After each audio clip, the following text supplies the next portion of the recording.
Hey, I'm Duke on Twitch. If you want to support the channel and greensunzenith.com, you can find my Patreon, merch store, and singles store where you can buy singles through TCG Player or Card Hoarder in the video description. If you want to get in contact, you can also find all that info in the description below for things like donation deck lists or just wanting to reach out. Alright, let's get right into it. Hey team, welcome back to Dukes on Twitch. Back today with take number 5 on BANT Maverick for that Maverick Joe's $300 trophy challenge for me to take BANT Maverick to a trophy finish, a League 5-0 within 5 tries. So this is the last one and we've got to make it count. We have to make it count, but I haven't played too much Magic over the past week.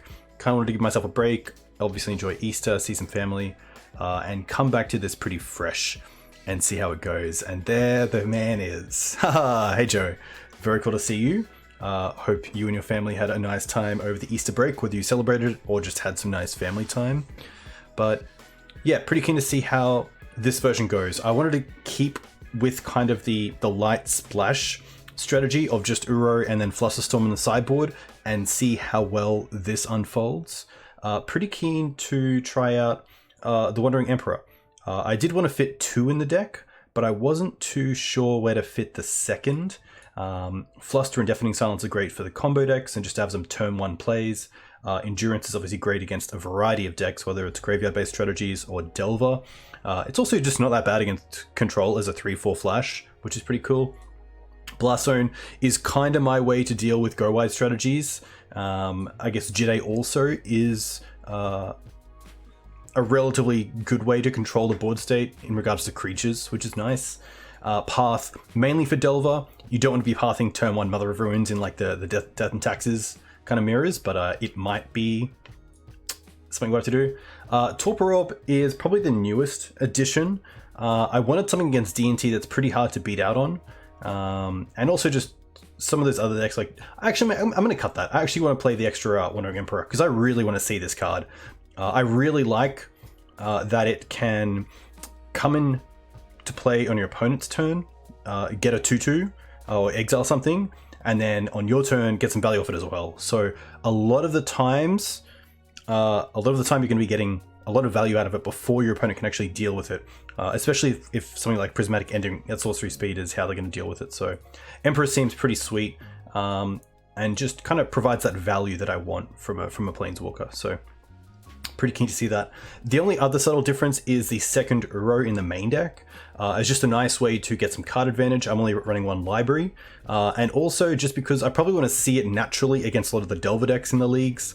I don't want to be relying on just Green Suns to find it. So having a second one is nice. A little bit of the reasoning for why I didn't like the second Uro in the 75 was that a lot of decks just rely on Surgical to deal with Uro. So opening up a second copy to that obviously isn't great, but I'm not a big fan of that reasoning, and I think that the power of Uro is just there, especially in this deck where we do have a lot of things going to the graveyard that aren't necessarily lands for night, or creatures for ooze.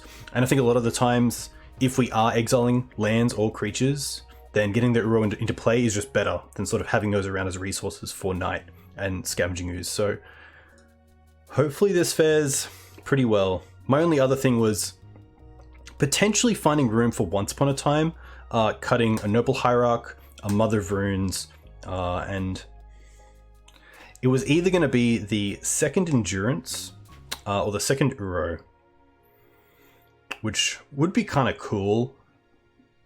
It's always a tough one. Like, you know what? On the fly. Once Upon. I don't mind that. 3 copies for 3 creatures. I guess I could also cut a land at 23 lands, but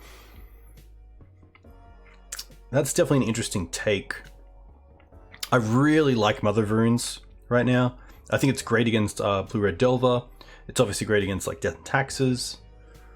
So I think I just want to make sure that this league I don't have any mana issues. I'd much rather flood than run into hands where I just don't draw into the lands that I need. So I think I think this is fine. I'm going to quickly export this and upload it to Cardboard Live. Shout out to James and the team at Cardboard Live for this brilliant functionality. Hey, Infected. So I never played 4-color with red, but I do think punishing Mav's in a really interesting spot, especially with Pyroblast in such a good position.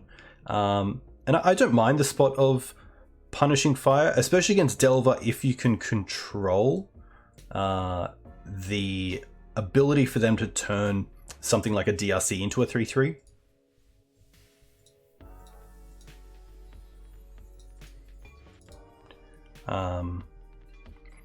Yeah, and also the reach is quite nice for punishing fire against planeswalkers. So pretty happy with that. But yeah, Joe, that's a good point. Having the extra lands for Uro is also quite nice. Alright, we're playing a Legacy League, version 5, play points, gameplay. Nice. Whew. This should be pretty cool. If you're looking for some sort of punishing fire content, definitely check out Mark Strassman, aka Strass Daddy. He's been toying around with a 4-color version, which is pretty cool. And I believe he's playing Dak Faden, which is pretty sweet. Obviously with the Grove and punishing fire interaction, it's pretty cool.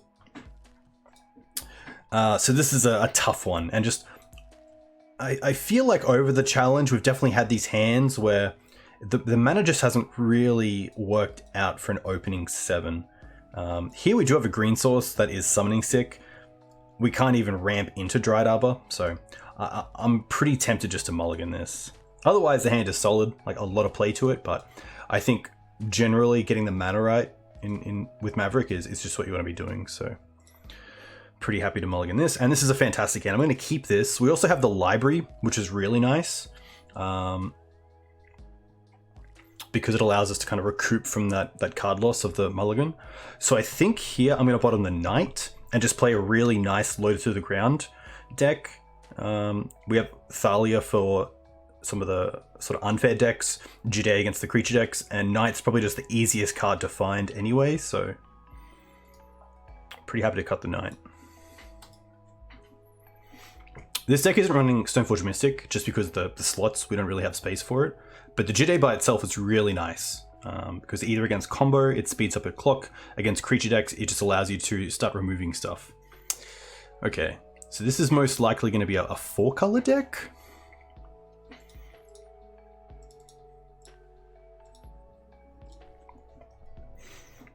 Mystic Sanctuary pass.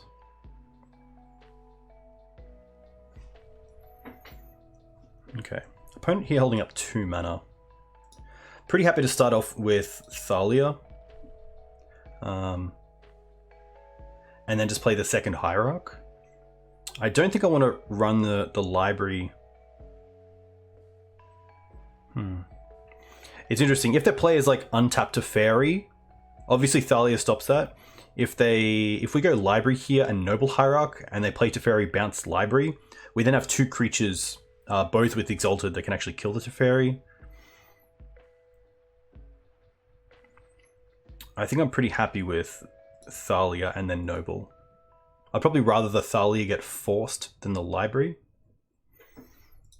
Okay.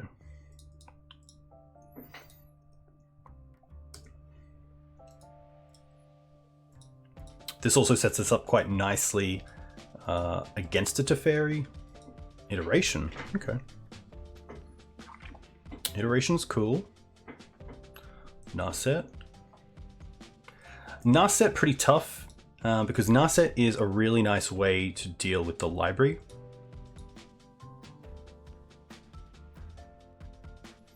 I could attack with the Jide, kind of force them to swords, and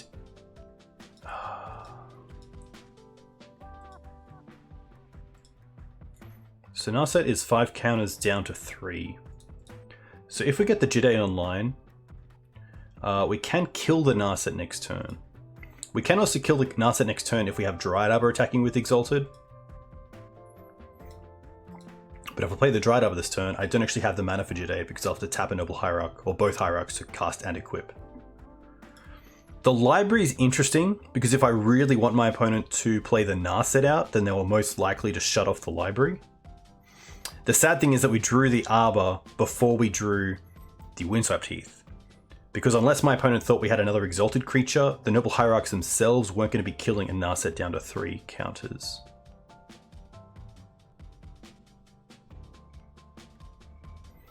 If I play a land, play Jade, equip to a creature, and swing for 2, this gets 2 counters.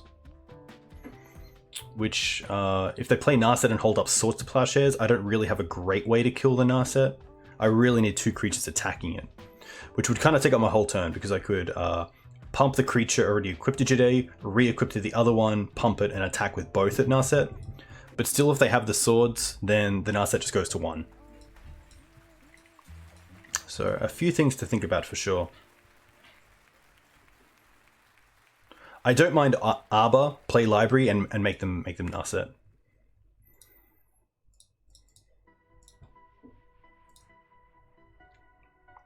Hey Dark Cloud, welcome. Hope you're well.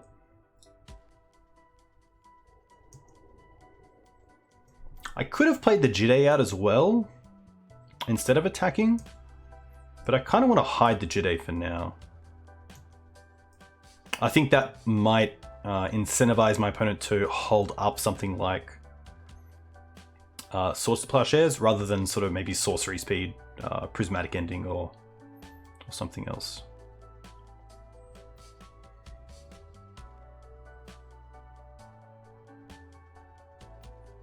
Two mana paying costs. Wow, they're not going to cast the Narset here. That's really interesting. I didn't expect that. Uro is a fantastic draw, and I'm not going to use it right here. I guess I could to play around Narset. The other play is Jade on Dryad Arbor, attack, and then try to following turn deal with Narset and then cast Uro second main. Hey Dark Cloud, too kind. Hope you're doing well as well. Hope your studies are going well if you're still studying.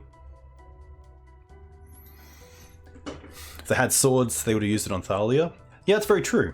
Yeah, they did force the Thalia turn 2. There is some benefit to just casting the Uro now. 1, 2, 3, and then 1, 2, 3, 4. Yeah, so we can't play Uro here and also attack with the Jade. But I am going to get the Jade going. I'm also going to fetch and equip the Jit. I will... This is the interesting part. I could hide that I'm on blue. I haven't shown blue yet, but I do get hit by something like a Terminus or Supreme Verdict. It takes me off the ability to actually cast the Uro, so is it worth? I think it's probably better just to get the blue source. I'm going to also equip like this, because I don't really want them dealing with my creature right now that has power.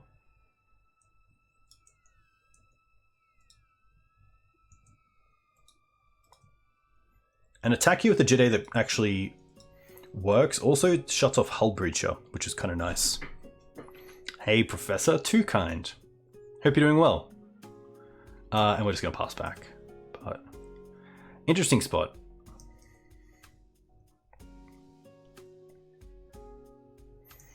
Brainstorm's fine.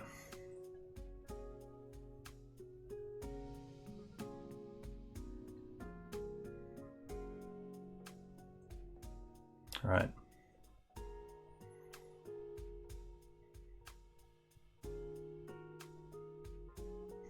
Looks like a prismatic ending. Okay. We will gain life here.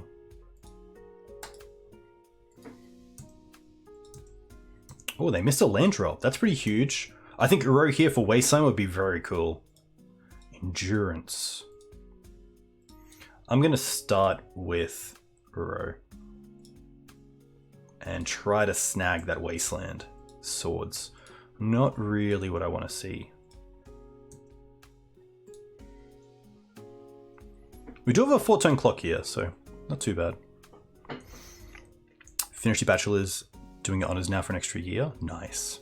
Very cool to hear. Iteration, sure.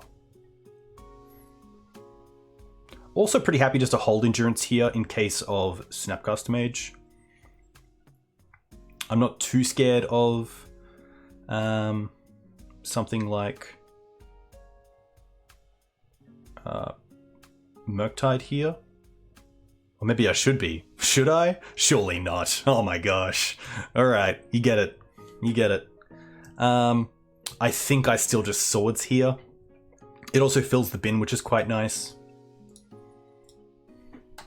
Alright. Does reset that clock, which is pretty rough, but I now get to play Thalia and hold up endurance, which is pretty cool.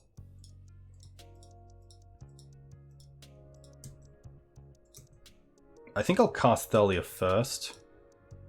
And seeing that it resolves, I'm just going to main phase the endurance now. Which isn't great, putting a expressive iteration back into their deck, but here we are. I really hope this is Narset. Ooh, Mentor. Yikes. Mentor pass.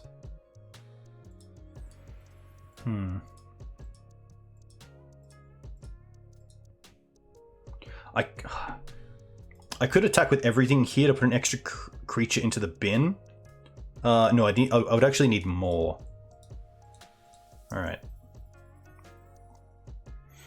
I think here I just like attacking with the endurance for the extra damage, but I feel like my opponent would swords Thalia if they had one.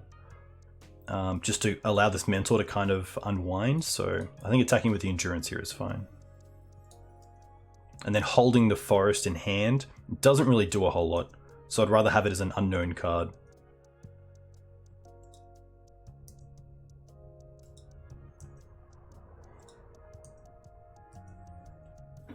But Mentor is going to be really good. Okay.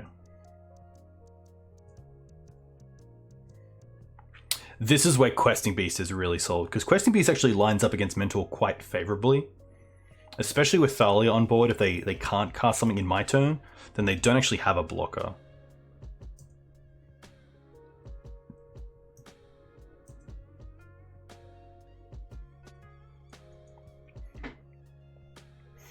Just a pass back. Cradle.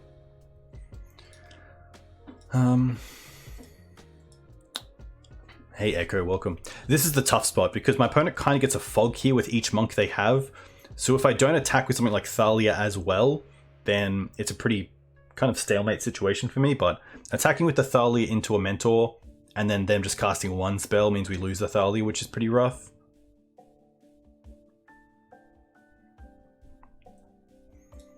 I think here I'm happy just to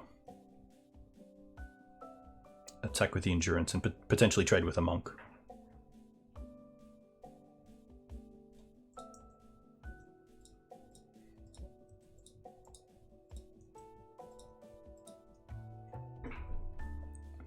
We do still have Uro, which is nice, but we don't currently have any anything in the graveyard to exile.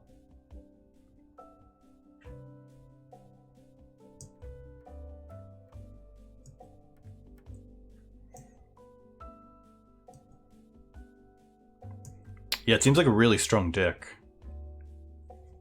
Especially with Mentor in it. Just like a really nice plan B. Or plan A, however you want to see it. Another Brainstorm. Yikes.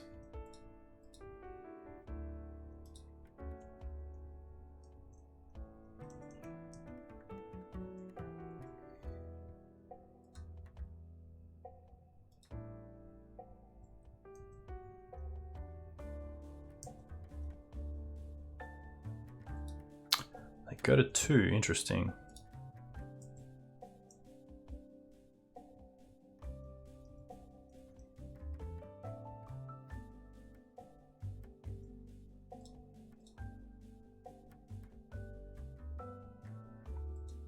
this going to be? Nothing. Okay. QB would be cool. A fetch land, 1, 2, 3. Fetch land doesn't do it.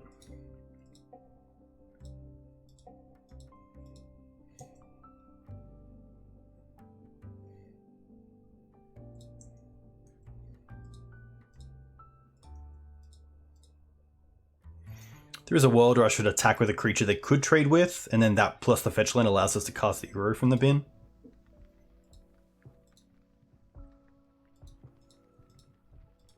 Interesting that they did this in response to attacks. They could have done this with the Exalted triggers on the stack so you don't gain the extra life, but that is more than fine. Scrib Ranger would be pretty cool as well, like 3 in the air. Also has protection from Murktide, which is cool. I will play this fetch land because if we draw into another one, then we can get the Uro online, which is nice.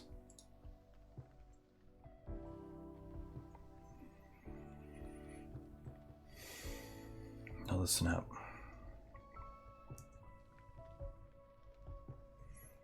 I mean, Green Sun's alive here as well. Green Sun's for Questing Beast would be pretty sweet. This is all good.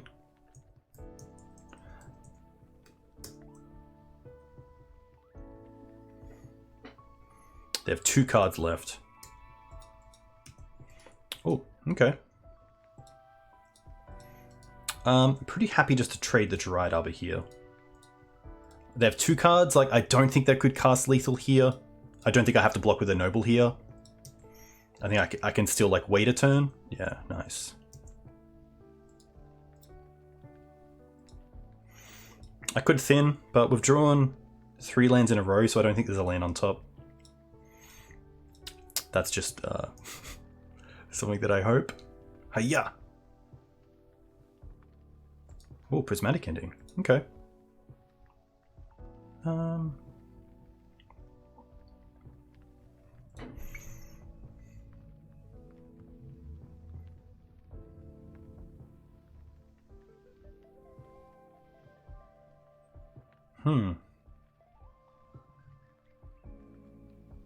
I feel like they have a force, which is pretty tough. But if they have a force, I kind of want them to force the Prismatic Ending more than the Uro. So I think I will play the Forest.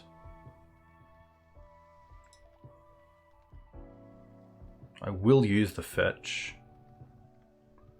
Do I have to? Yeah, just because I want to keep these nobles up in case I have to block on their turn.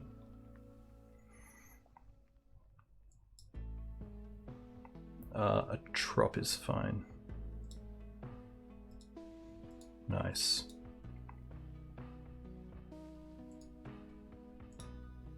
Blue, white.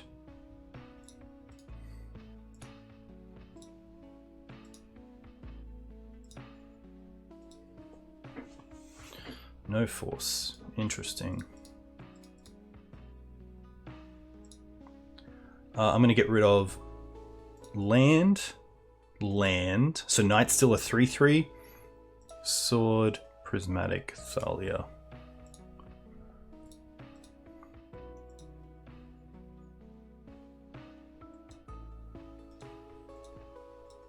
Oh, okay. See if we can draw Caracas. Be kind of cool. Prismatic Ending, okay. Interesting. I don't think I want a Prismatic Ending anything here.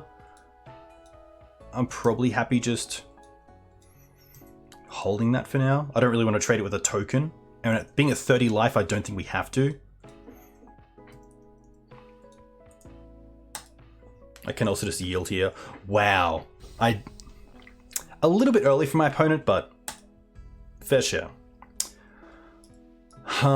Okay. Interesting matchup. I think the endurances are pretty solid, both against Murktide and also Snapcaster Mage and also Mentor. I like the Wanderings as well. Looking at their mana base, I don't think we have to think about back to basics, so I won't bring in the Force of Vigors. The Blast Zone I think is also kind of meh because the tokens don't get hit and their main creature is obviously Murktide as well. So I'm going to take out the Oof. I don't mind the Onces, especially just to make sure we're drawing into gas. The Jude is actually quite nice. Like Jude 1 hit just keeps Mentor off the field, or Mentor plus spell, they have to have double spell. I like the Beast. Ramanap I do like against this mana base. I don't mind dropping a Knight, but in the same vein, Wasteland is pretty good here. It could be a trim of onces.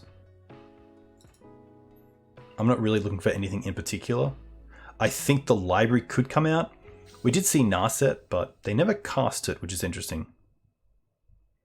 I'm going to assume they're on some sort of a...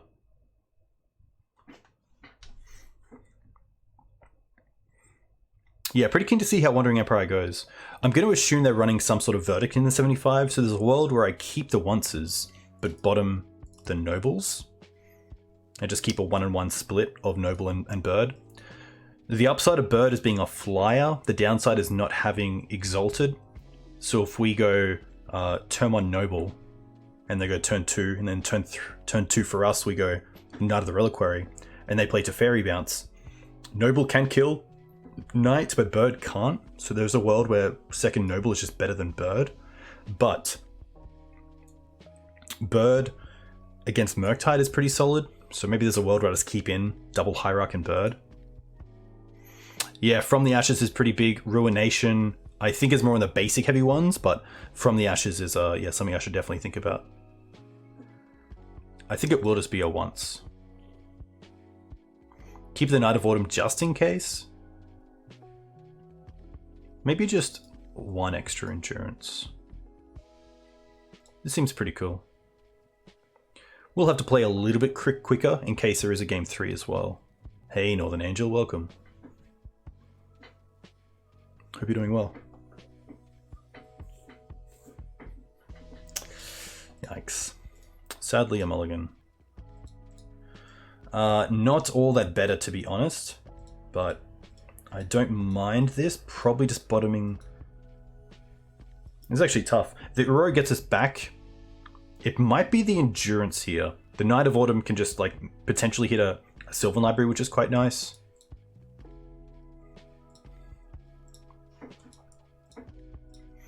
But having this Dried Arbor as my only green source at the moment is pretty tough. But I think going to 5 is just a little bit too much to ask. Okay. I think it's just going to be Windswept Pass. I really want to try to hit 3 mana as soon as possible. We're currently up a game, which is quite nice. Which is tough. I mean, they had 5...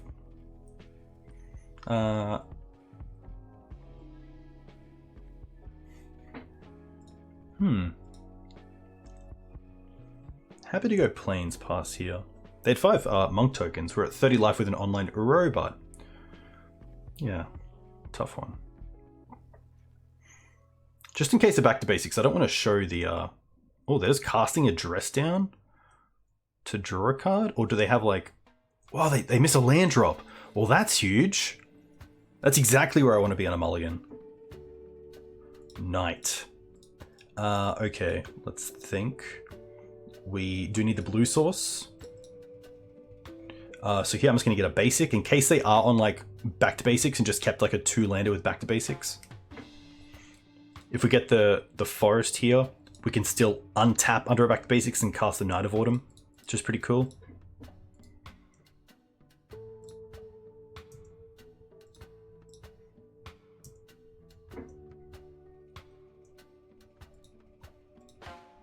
Okay. They hit a 3rd land, but we have Wasteland here, which is pretty nice.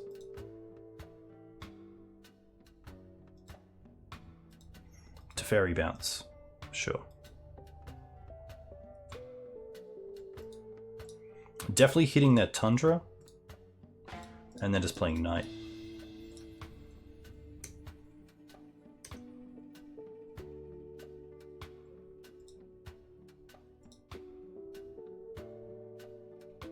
Brainstorm. Surely they have a fetch in hand.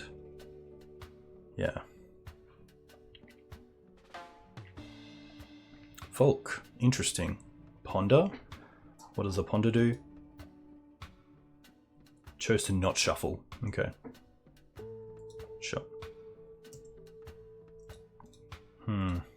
kind of flooding out a little bit here. I think at this stage I'm happy just to play the Knight of Autumn as a 4-3. Probably should have played the fetch land to try to get this Uro online earlier, but potentially won't come back to bite us.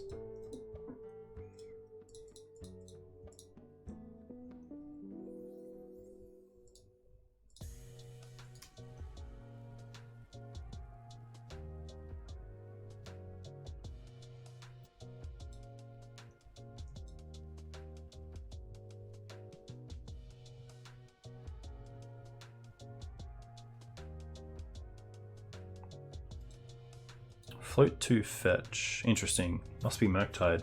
Oh, Narset. Okay. What do they find? Expressive Iteration. Okay. This opens up a QB. Thalia. 1, 2, 3 lands. Alright. Let's attack Narset, so at least if they want another card, they have to lose the Narset. Arbor. Thalia, hold up swords. I guess we can't hold up swords because of Teferi, but hopefully that's okay.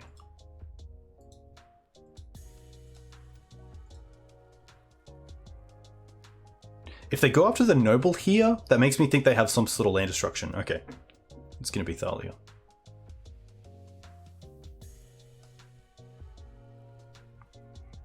But yeah, again, not playing the fetch land is probably just incorrect. Trying to get closer to having those 5 cards for Uro is better.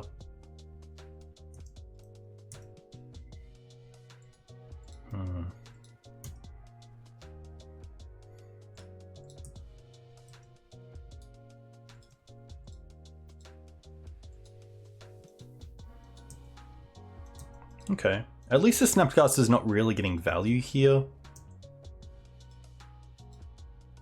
We can't swords because of the Teferi.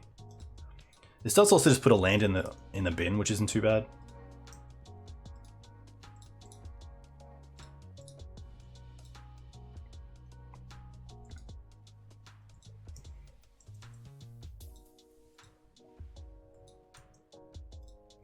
But yeah, these iterations are pretty sweet.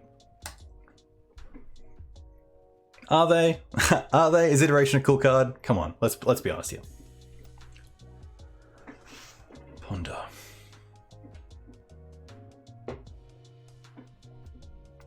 Okay. Pretty happy just to... Yikes. Gonna attack with a bird, because at least if they have prismatic ending, we don't lose the actual creature with Exalted.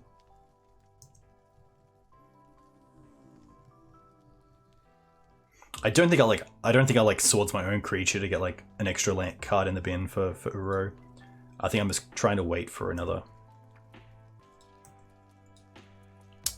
I'm gonna hold the Trop at this point as well.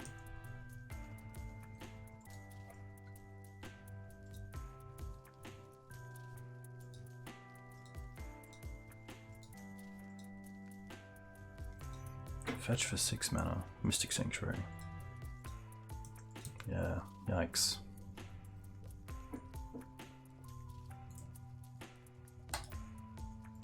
And they have one in hand? Yikes.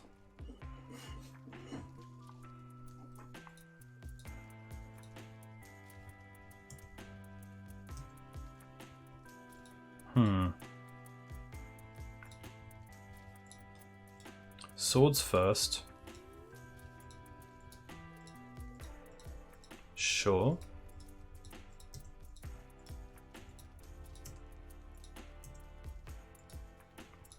Land. I am going to hit red more than the Sanctuary. I don't think they run like days here. Blue, blue, green, green. 1, 2, 3, 4, 5.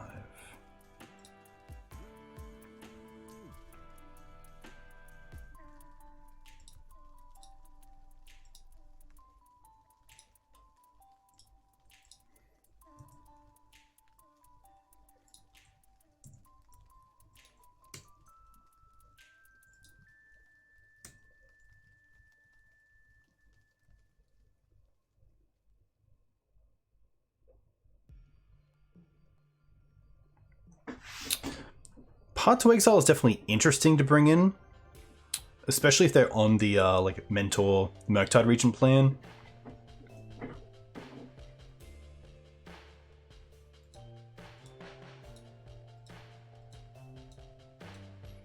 Prismatic Ending.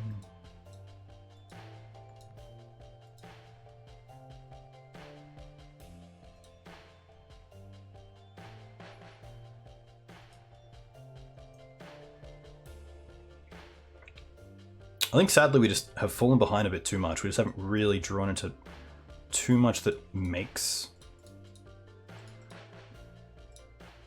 a real impact on this game. Like, we do get to go for like Questing Beast here.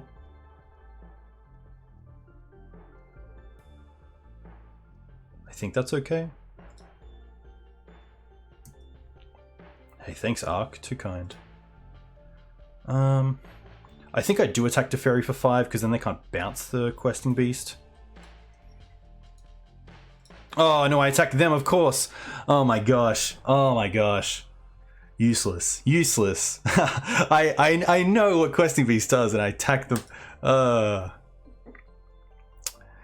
Yeah, that's definitely a massive punt. I think this game's a little bit far too gone, especially this this Mentor just going wide, but the little things definitely add up. It is a lot of text, thank you, but yeah, tough. Oh my gosh. And then Snap for Swords, yeah. I probably don't mind the extra path, realistically. There's a world where Fluster is okay at like protecting, that's definitely interesting.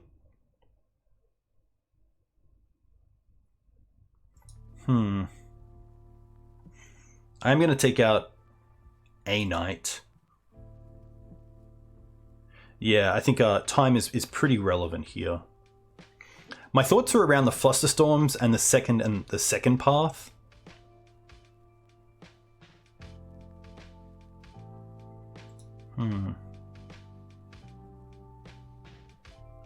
Fluster's really just acting as Mother of Runes, I think. It's not really doing a whole lot otherwise.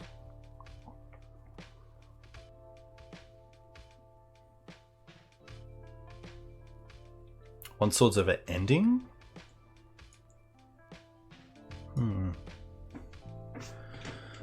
Hey Granham, very nice on the trophy. Very, very cool. Yeah, it's tough because the endings also hit like problematic permanents like Planeswalkers. We do have a 60 here, which I'm not too unhappy with.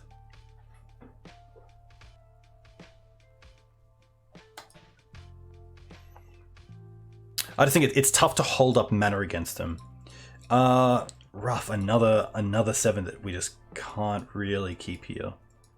And I don't think the mana base is pretty nice. 11 kind of like a lot of sources for the early hands, but this is going to be a mulligan. All right, I guess we keep this. Probably turn on Mum, but the Wandering Emperor in hand's really nice. I think it's just going to be the Endurance that we drop here.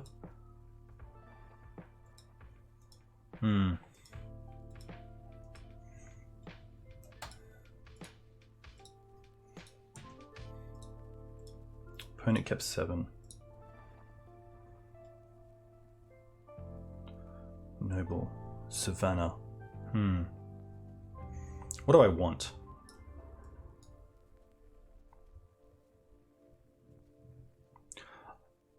The upside of Windswept Heath is that it doesn't give away our hand. If we take the Noble and play turn 1 Mum, they know we have Noble. If we take Mum here, I guess they don't really know about that, which is cool.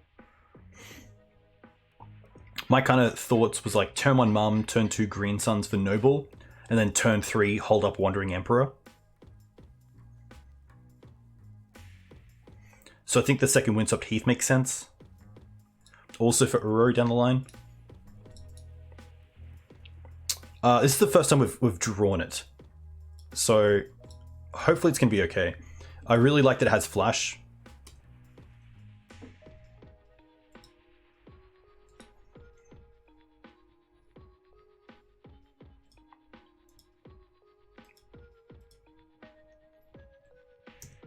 And it does remove... a second one isn't great, but I'm not going to be too picky here.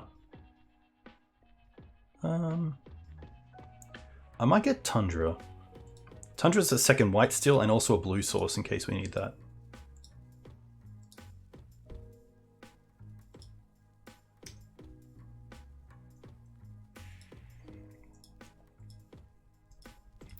Ooh. Nice. All right.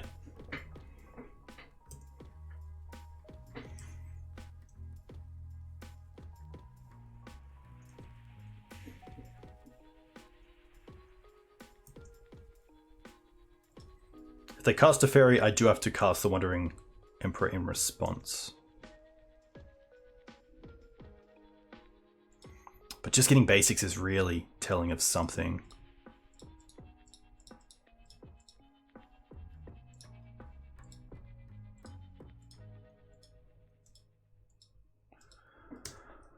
Yep.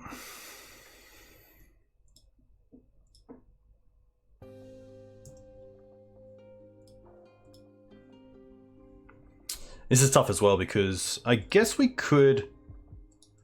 I'm going to Green Suns here for Scrib Ranger. Because that gives us a another green source in a way. It's also pro-blue. So it can't be bounced by Teferi, which is nice. Probably also shouldn't 6 unless they have some sort of land destruction effect.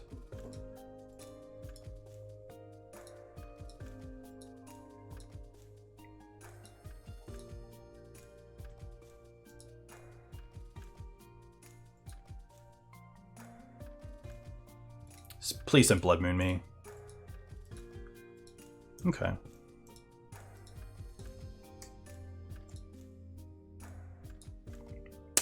I think with this sort of setup, you definitely could run Blood Moon in the sideboard to kind of get some of these decks like my own, I guess. I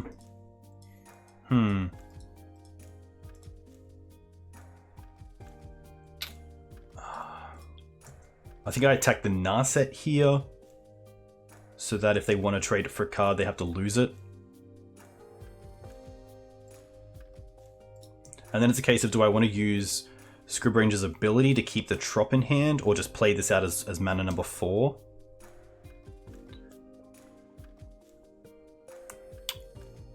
I could have also killed the Teferi if I wanted to with the Wandering Emperor. But I kind of want to get the creature straight away, so... I guess we'll see if it resolves first. I think hitting the land drop is pretty good here. Casting it now because of the Teferi. But a second force is just rough. Haven't been able to use Wanderer yet, so no feedback.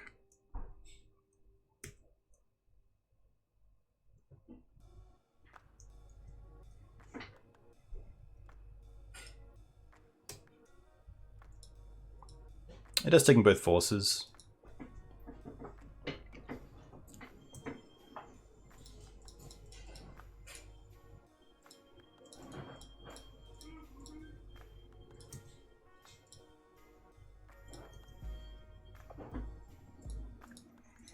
Okay.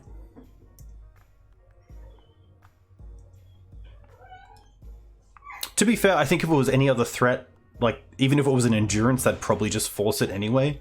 Just to keep, like, a real threat off the board.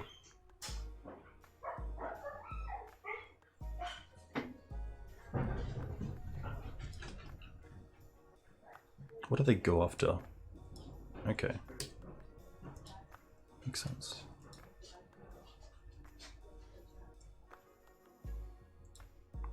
That is a Dried Arbor, so it's not too bad. The question here is do I care about the Teferi? I kind of care about the Teferi here more than the Narset because of the bounce on Jide. The Jide here is kind of keeping a Mentor off the board.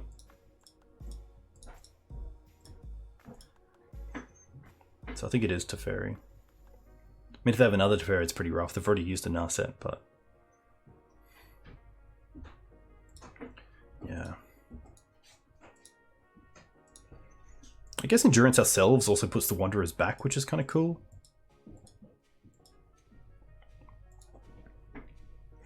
Yeah, I think Tef is just a really problematic card. We haven't seen Days Undoing yet from our opponent, so I'm not sure if they kept that kind of combo in the deck if they had it with Narset against us.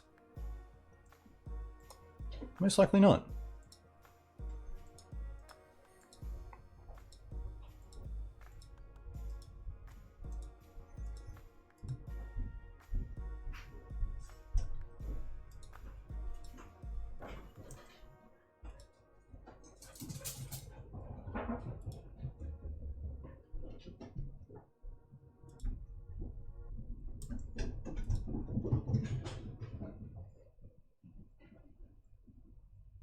Murktide.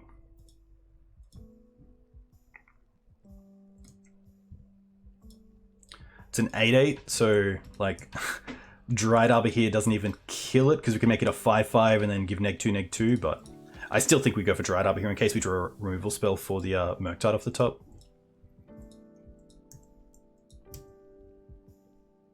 Thalia. Tough.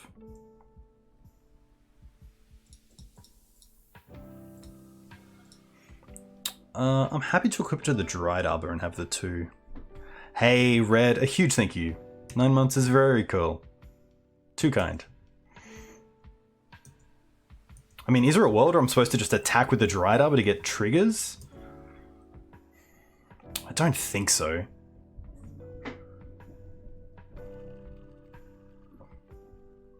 I guess I'd like gain an extra 4. You're gonna take out the Thalia. Okay. Interesting. But no attacks. Alright, we get another turn. Mum's a pretty nice draw. No attacks.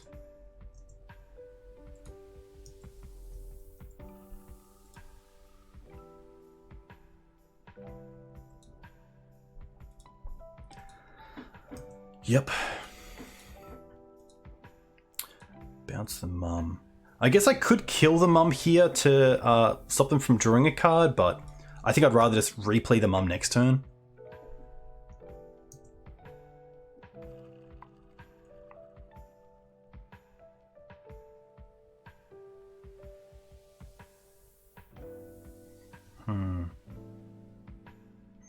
The question is Wasteland better for us? I think it is because 5 mana means Questing Beast off Green Suns. But another Wasteland kind of means we can just throw away this one.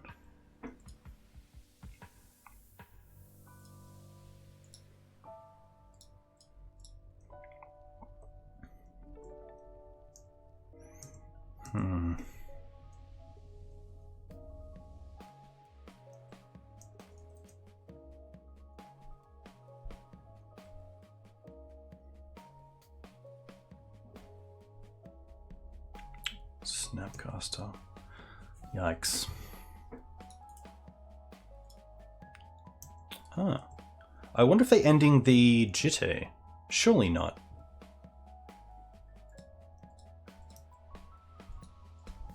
Okay.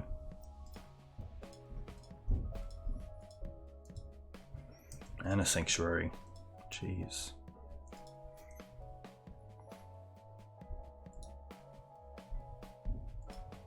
And an Narset.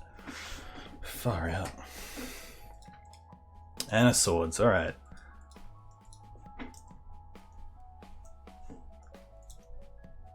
Huh. Okay.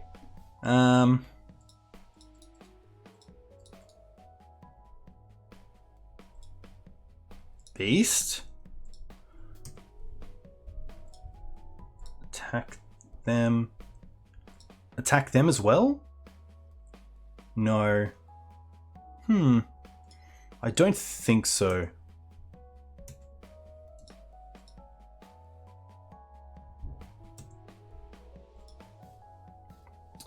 Teferi on 2, I'm pretty happy to hit the Narset here. We know about the Swords though.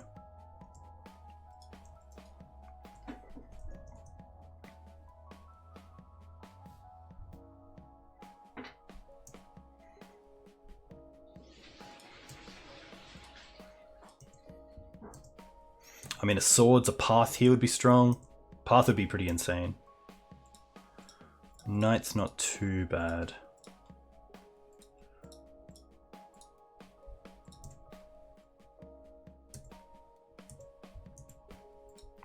But they can just bounce it with the fairy.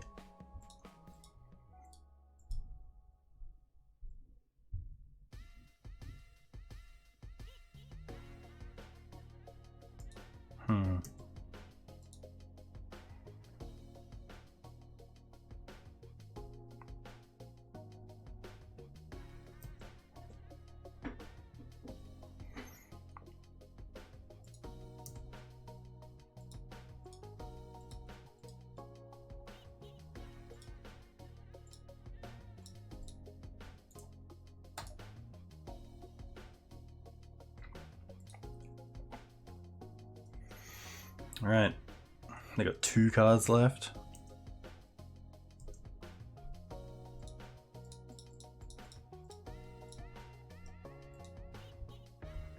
I won't play this. Yeah, I think I will. I think at this point there's no real advantage of hiding information. But like if they have another way to remove cards from the graveyard, like another Murktide, then like the gain 2 off Jitte just isn't enough.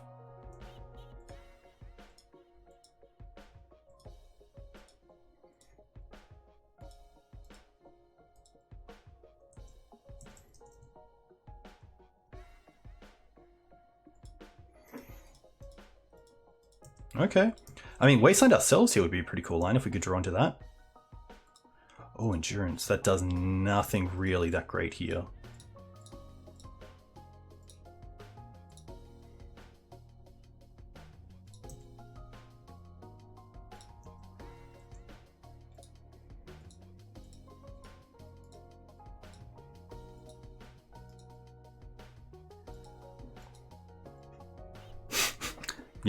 Yep. 9. Oh.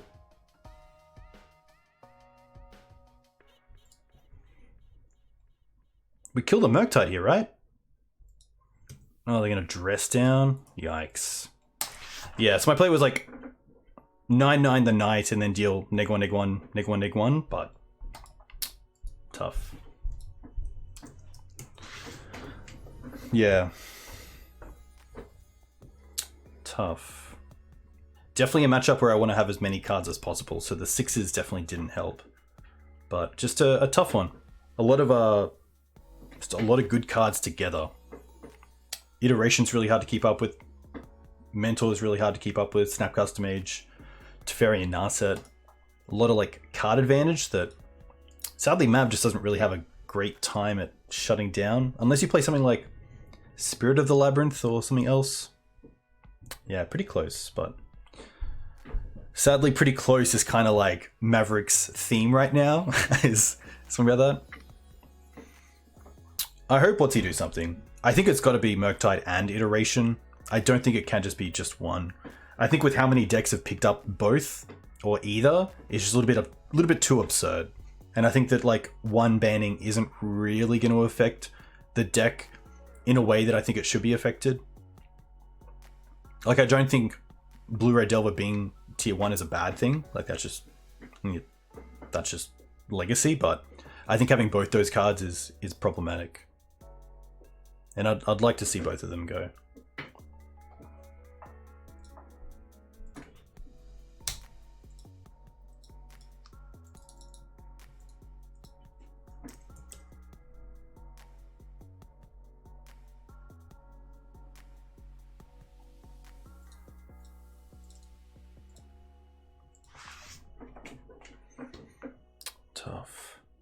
Tough. Definitely a tough one to lose out on. A lot of basics as well for the deck being 3 color, which is tough.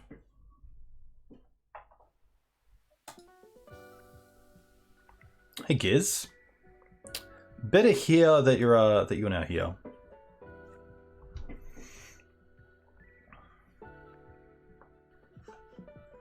Ponder. Interesting. I'm probably not on the Ponder plan, but yeah, Murktide and EI. Yes. Yes, please.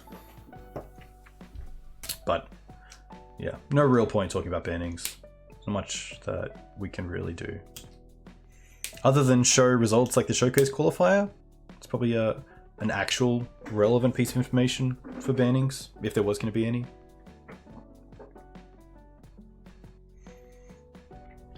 I just want to see new, like, good Green Suns targets. More fun ones. More enjoyable ones. Like, Questing Beast is sweet. Outland Liberator is pretty cool, but surely there's a few new ones.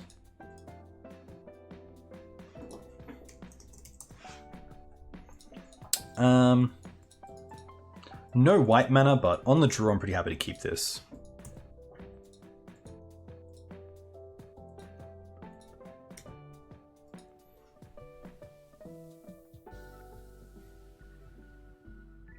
Okay. At this stage, not having white mana or a removal spell is pretty tough against Delver, but pretty happy to take the line that if they did keep a one-lander with DRC.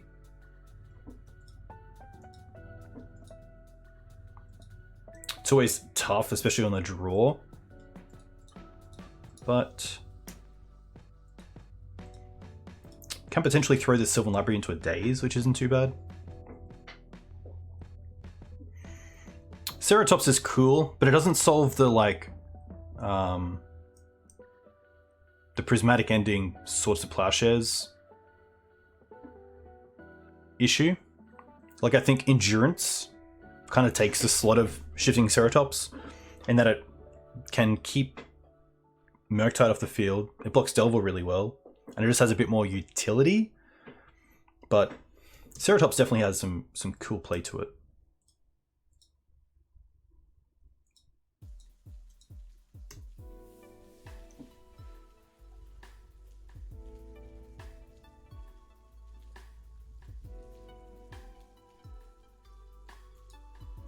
Still 4/4 Murktide.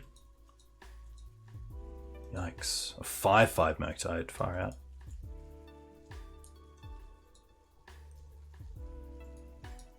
Well, we can get a basic.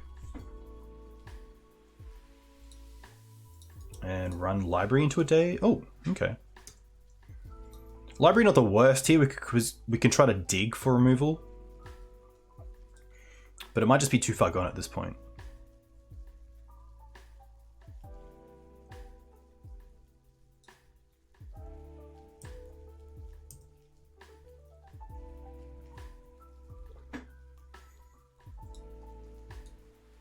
Yeah. Definitely going to hide the blue for now.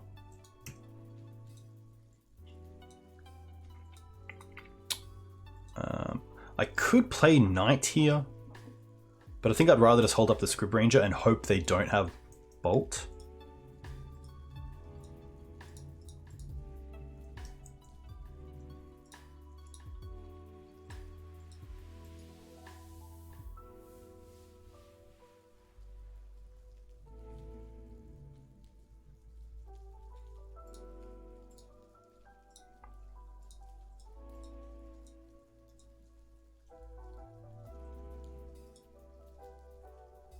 Yeah. Tough. We know about land on top. Alright. Delver is plus Path, plus Endurance. Collector Oof. Beast is just a little bit too slow. Library out. I do like the onces. I think it is just Night of Autumn here. We kind of have like the Uro in case we need to gain life. That's probably it. I don't think the Flusters are great. Like, usually I'm playing pretty defensively, so I can just keep up 1 mana to play around Daze most of the time, so I usually have the mana for Fluster.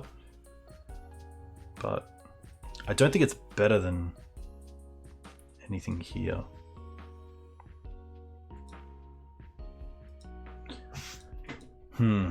Definitely a tough hand to keep against Delver. I mean, not having white mana or removal means you need to find white mana, and then also removal. Which is just time you can't give Delver.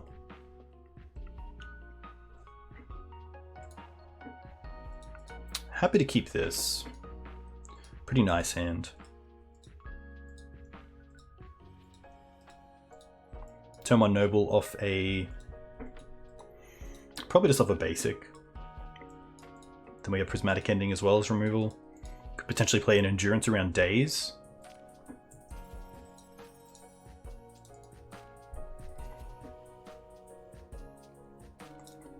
Forest.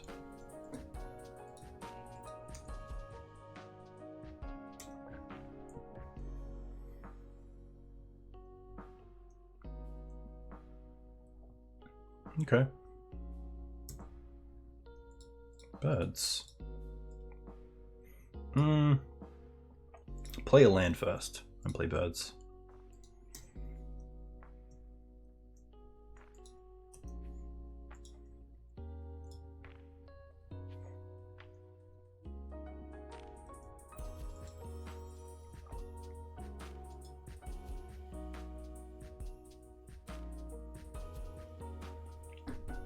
Would love to see like a fetch here into DRC, and then we can just Endurance now turn main phase. Or they Brainstorm lock themselves. They do have the Bauble to get out of it, but still a pretty tough spot for them.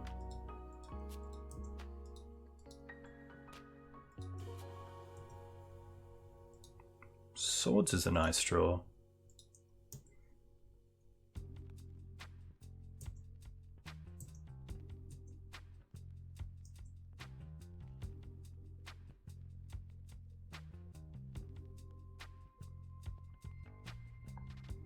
Surely they want a Bauble here to get out of the Brainstorm lock. Wow, nothing.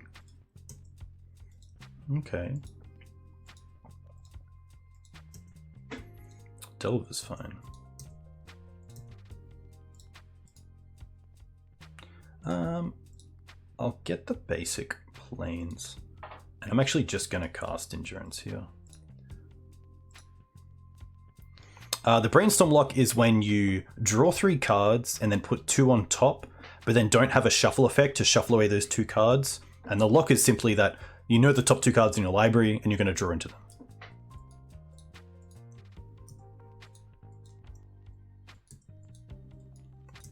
No real need here to even use the removal. Like another Endurance is just going to get this clock going really quickly.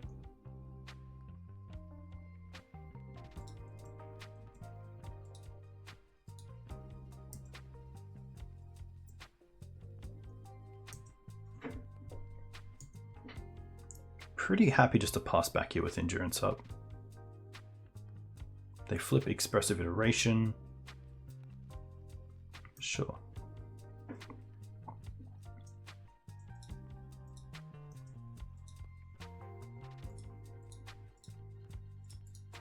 I'm going to cast the Endurance first. They're going to force it.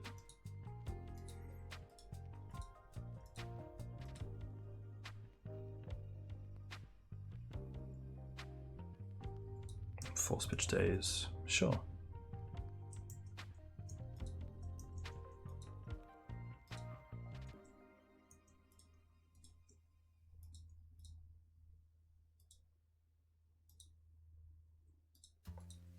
Nice. Canopy's pretty cool.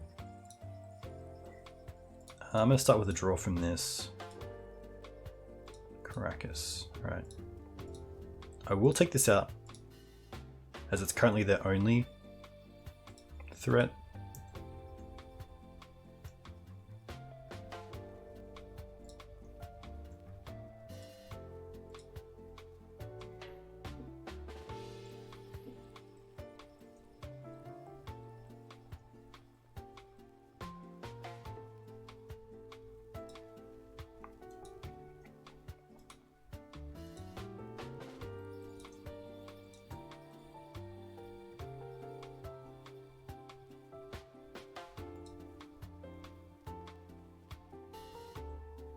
Chain Lightning.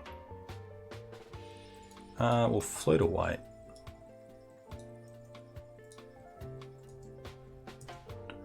Wow, that's it?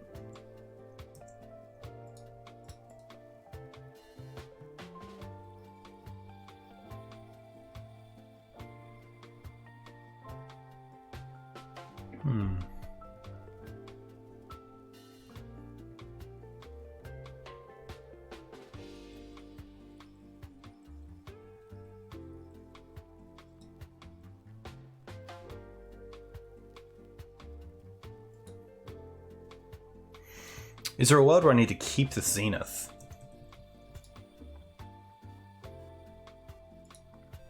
Tough one. Hey, True Hero, a huge thank you for the raid. Hope you're doing well. What did you play against? And what did you play? And hey everyone from True Hero stream. I am just going to stay with Forest here. I'll play Interdays because I did just pitch one to the Force. And I think getting another Reliquary here is pretty solid, especially when they're stuck on the 1 Volk.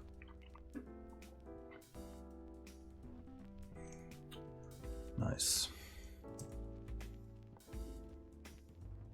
I guess they could have a Submerge as like a free way to deal with the Knight, but hopefully okay.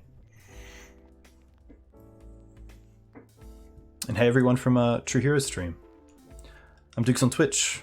I stream Legacy Maverick and other FedEx. We're currently down a match in the league, but down a game against Blue Red Delver. Hoping to tie it up here for a third.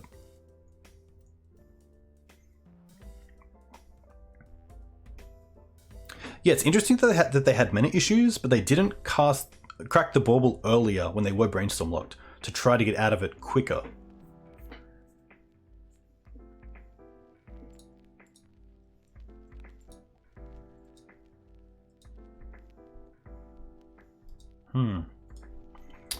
Interesting. Probably no... I actually don't mind the Blast Zone here. Mainly for turning on and out of the Reliquary as a removal spell for DRC and Delver.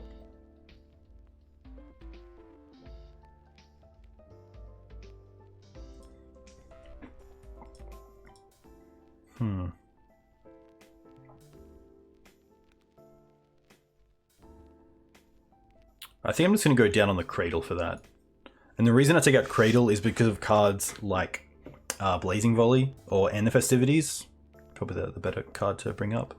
And just because they 1/4 our creatures so much that Cradle usually doesn't tap for more than 1 mana, maybe 2. And if it's tapping for more than that, you're probably in a pretty good position anyway. So I think Blast Zone is like the utility land of choice is pretty good.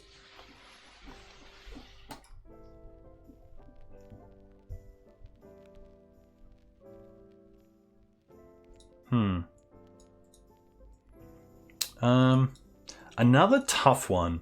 Like double Wasteland and Endurance is pretty nice, especially if they go turn 1 Ponder. But if they play a creature out and we just have lands, like we're not doing a whole lot. So I think this is a mulligan to a hand, hopefully with a Path or a Swords or something else. Hey Lucen, thanks for the follow. So I am gonna mulligan this. Especially if we're wastelanding turn 1 and 2, where we're not casting Endurance until turn 5. Okay. I think here we bottom the Savannah because we have the fetch land, and we also have Green Suns for Dried Arbor early on. Opponent kept 7.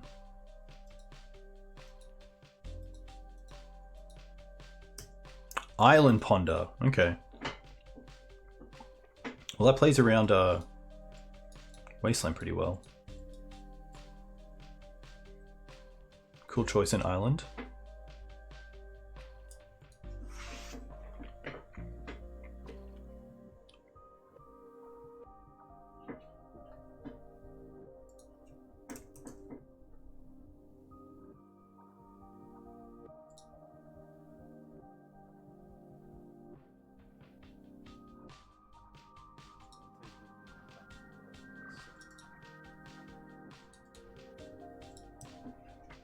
They chose to not shuffle.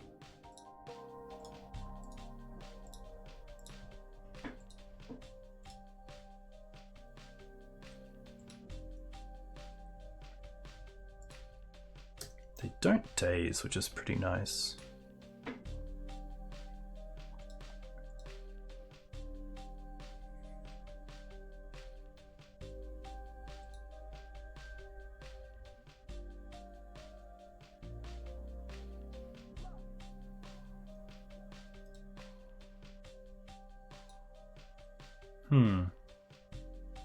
And submerge. It's pretty good because then we draw the arbor. Yeah. I think in that case we just have to play Windswept Heath. Because if they deal with the Dried Arbor next turn, we're back down to 1 land. We have 3 drops in hand, so tough spot for sure. But really on the back foot.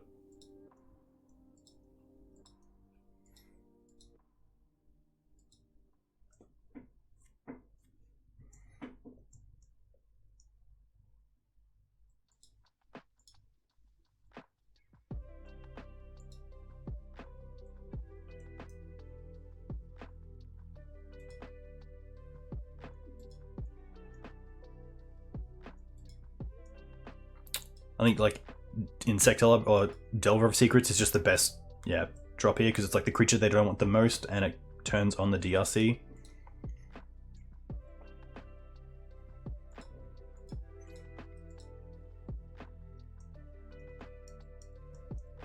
So yeah, like attack for 6 and then like Murktide is just brutal.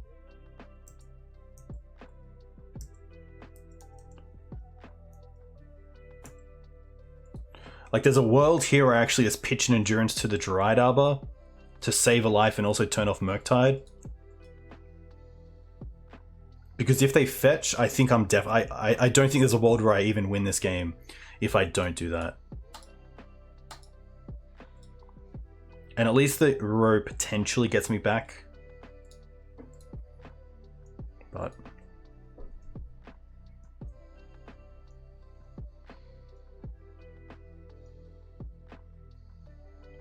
I'd rather keep the extra 2 points of life here.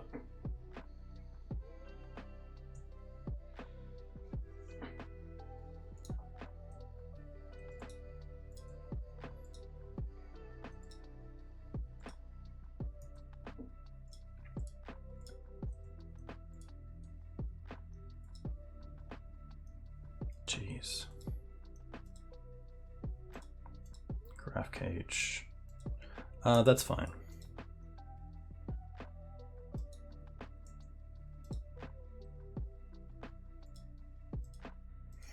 And they have 1 card left.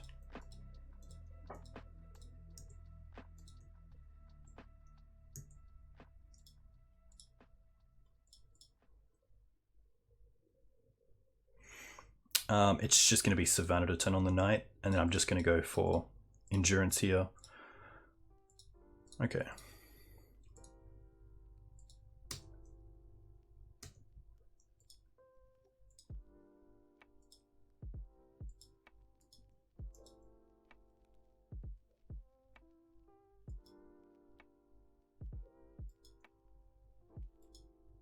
They keep. Huh. Maybe Expressive Iteration. It's probably Expressive Iteration or Submerge. Those are probably the 2 cards.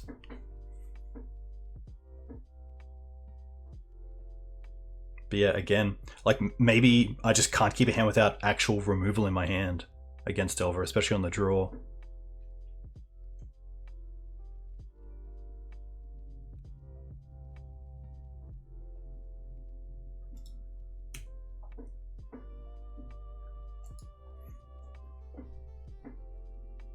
Yeah. Big yikes. Especially if their last card is Wasteland.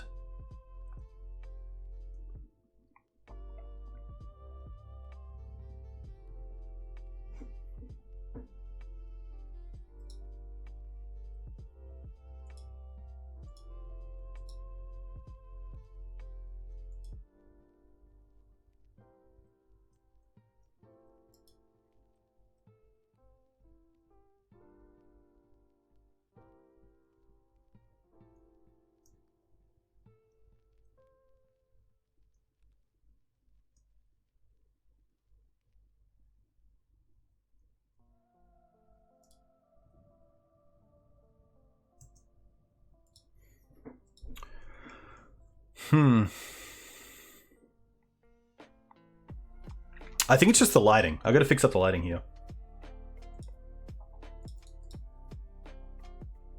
I'm actually gonna play the knight here. I'd rather run that into Daze. And that has to be the card they kept. Like, there's no other card you keep.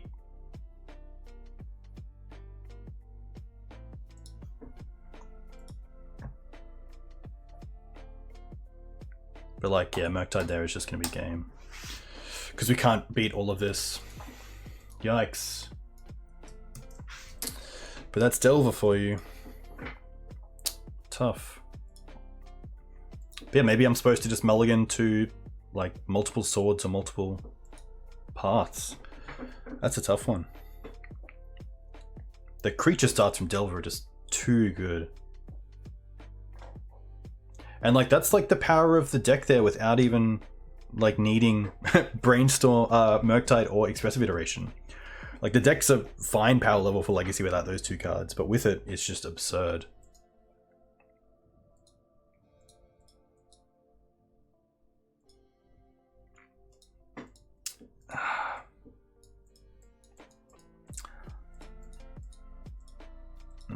Up against the Urion deck? No, I'm definitely not keeping a one-lander against a most likely Death and Taxes deck.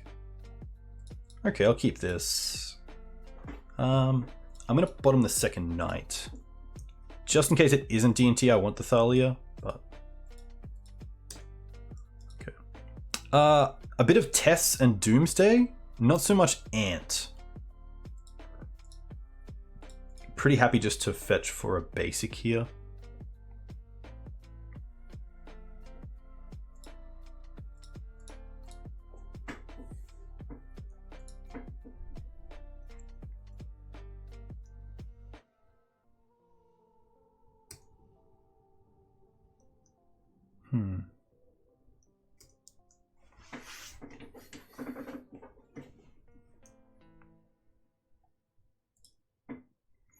Thalia's not too bad. Misty.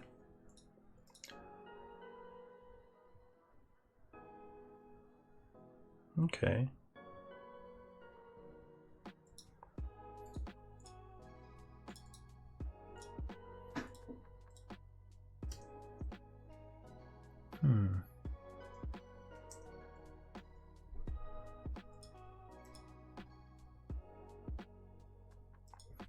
This is fine. Probably just getting Solitude, I assume. Hey, Maverick Joe. Too kind. That's gonna be 15 now, which is pretty... Total of 25, which is crazy. A huge thank you. Too kind for that, and the challenge, of course. It's been real. So a huge thank you. Ending's nice, because that's our answer to Stoneforge Mystic.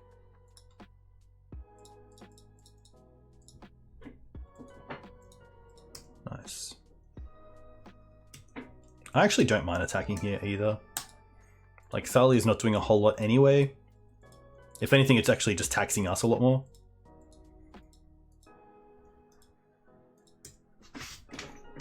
Too kind. To get Shade of Hades, Hydro, Legacy Council, Age. Welcome. Welcome. Very nice to have you. I believe that also means we hit our sub goal, which is just too kind. Definitely a nice feeling after an 0-2 start.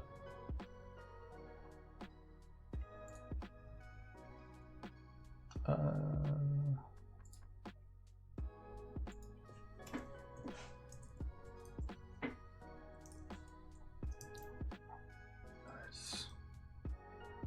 I assume they get Kaldra here, but you never know.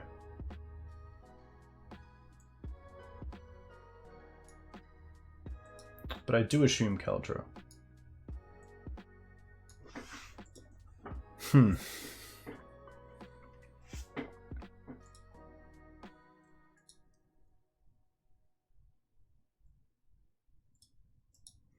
They go for Jide. Interesting. Especially seeing that we can double Wasteland them if we really want to here.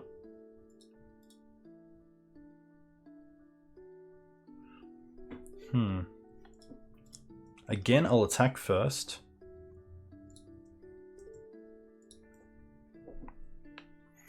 I'll definitely keep trying as well. This isn't... the challenge is obviously for 5 leagues, but I'll definitely keep trying to... Yeah, keep the ball rolling. I kind of like building up my mana though as well before I go for the green suns.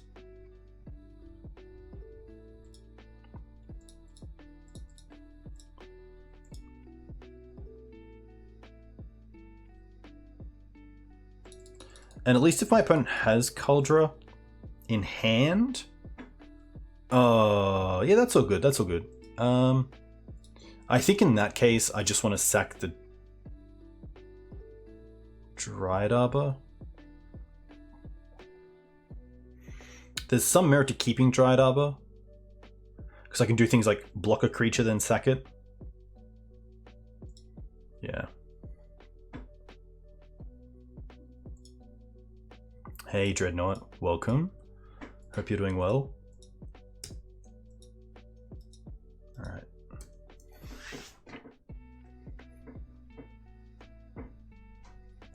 Saga's gonna be okay.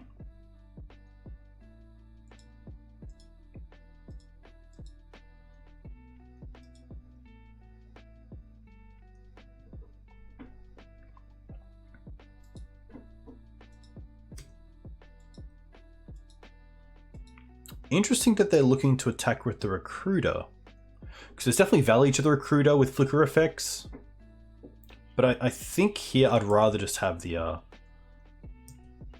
mana of Dryad Arbor.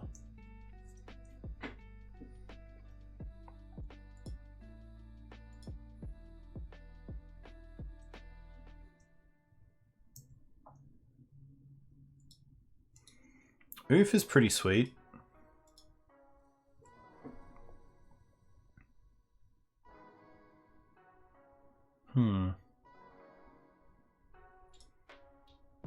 How do I want to work this play?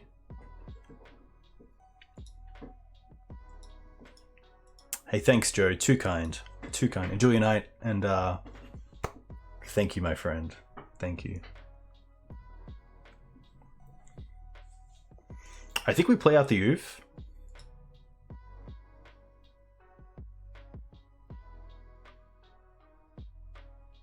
And potentially waste on them off the Saga.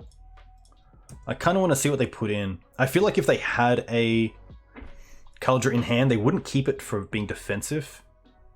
So I think we have the attack here.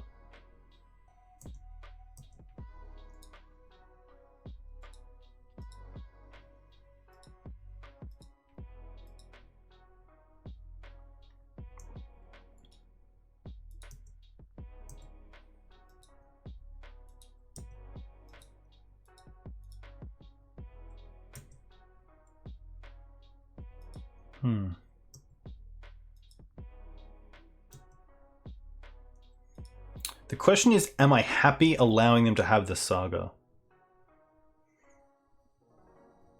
Like, I can't beat Solitude on Collector Oof attack with Jide unless I have the Knight up for either sack and get Caracas for Thalia, or block with Dryad Arbor on these two creatures, and then sack it to Knight before damage.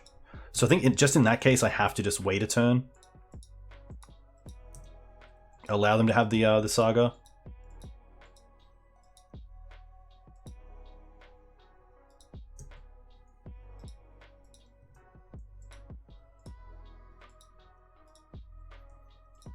Batterskull. They're still not getting Cauldron, which is really interesting. Alright. I'm gonna float.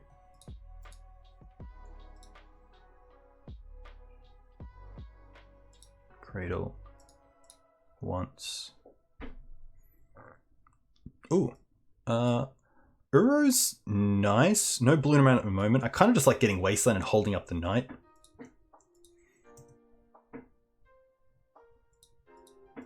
Okay.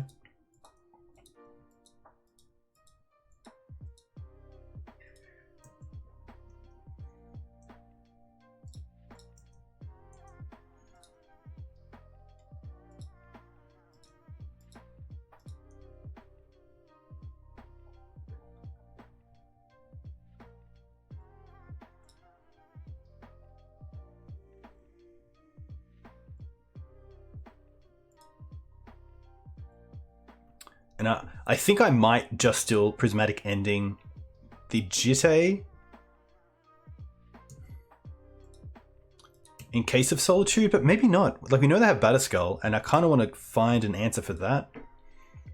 I'm definitely playing the Noble. And I'm definitely wastelanding the Saga. I feel like if they had Solitude, they would have used it earlier. So I think I am okay just allowing the untap here.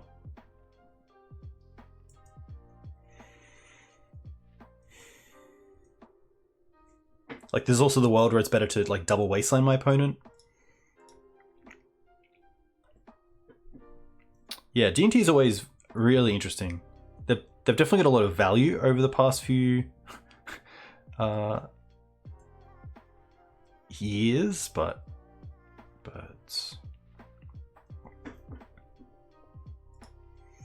I think we're just crashing with Knight. They could also like block with Thalia, return to hand, which isn't great.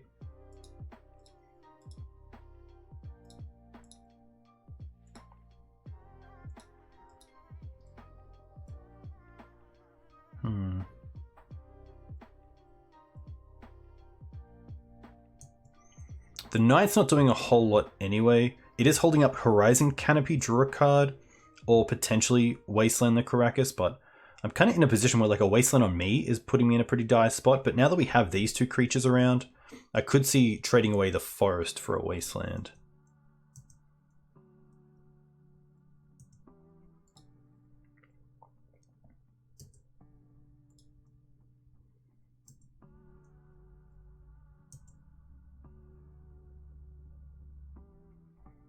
This is fine.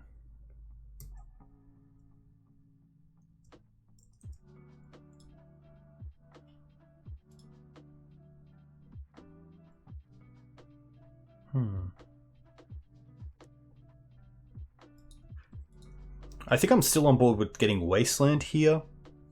So I'm not going to like float mana and get Canopy.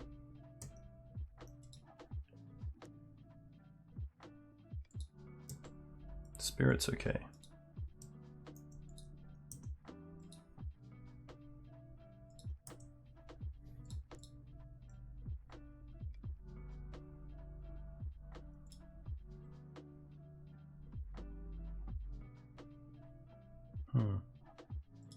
Actually, I might get my own Karakas.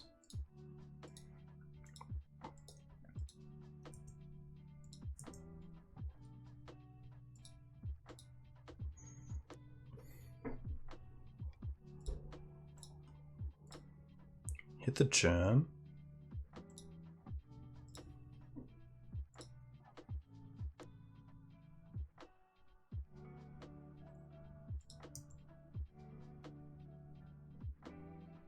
Attack with Knight.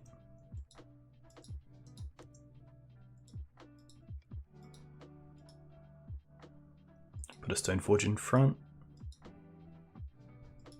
Spirit. Interesting.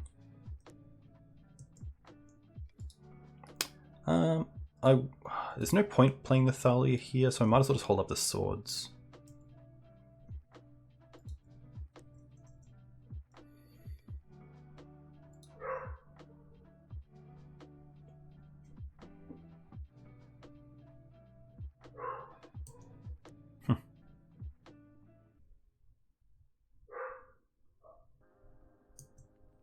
Shadow Spear is fine.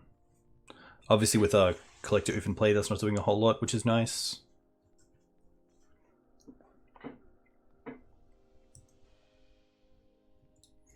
Wasteland is a pretty cool draw.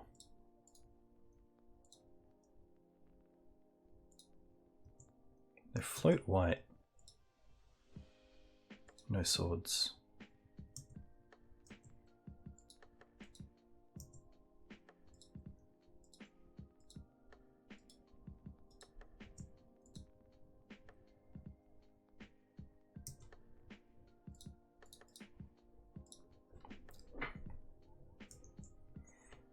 All right.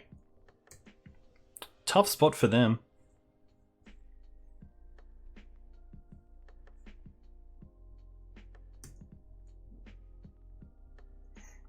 Oh, they do have Thalia in hand. Yeah, there we go. Of course, because of the Caracas. Yes, nice. Nice, Sam. So they get to chump again. We get to attack with the Thalia here, which is nice. We actually get to attack with 3 creatures. Because if they double block here, they just lose out to the knight. And even if they double block and then for some like reason have access to... Yeah. Like, even if they have Solitude here, we can just Swords one of the Stoneforges in response. So, always nice to win game 1. Thalia's out. Ramanap most likely out as well. I do like the parts. I do like the Wanderers. I do like the Blast Zone and some number of forces. One Knight. The Endurances are definitely interesting. Being just 3-4 bodies with reach. I don't mind having the 1. I could see a world where Once Upon a Time isn't as great and just like 2 is fine. I think just having 2 forces is nice as well. That's probably gonna be it. We'll see if they bring in like Rest in Peace. Some D&T decks are running Leyline, which is pretty tough as well for them. Like, obviously you can't cast it once you keep a hand without it in your opening hand. But this is a hand. It's quite heavy on mana, which is tough. It doesn't have a great answer to turn 1 Mum either. And the mana's a little bit dicey around like Port and Wasteland, so pretty happy to mulligan this. This hand's great. I'll keep this bottom. Drop. And just hope. File. That's fine. Wasteland.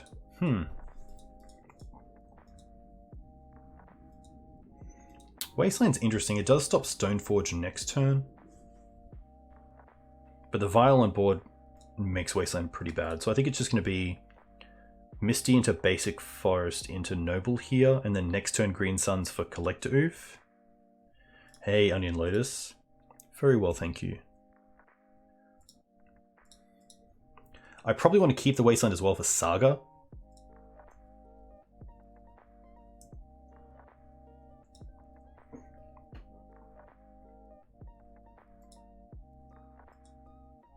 Oh, they're going to port me. Huh. Drop. The card we bottomed.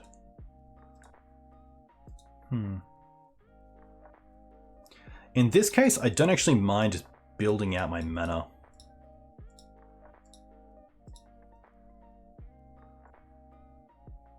I will get another Noble. I don't get too punished by having double Noble. It's not like they have Plague Engineer. And currently without Mum, Birds of Paradise isn't that great of a card.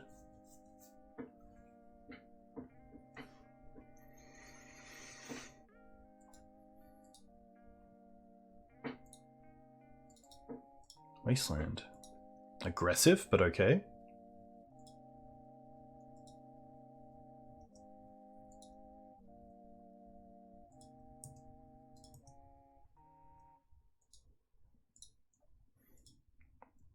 I probably should have played the Windswept Heath, because the Wasteland here, without wastelanding them, just shows that we're obviously like trying to hold back our mana a little bit.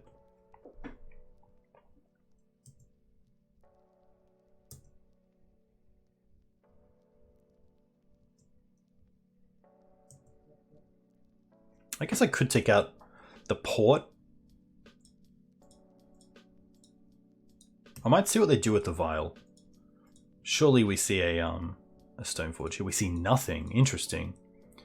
In that case, I am going to take them off Port. More so than Caracas.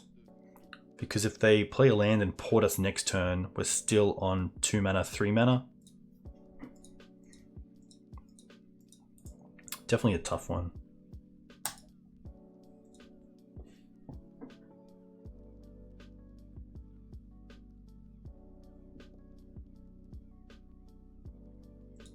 Straight to 3. Huh.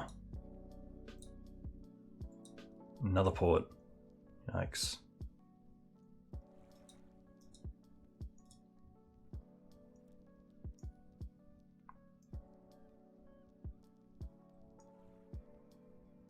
They go for Jit.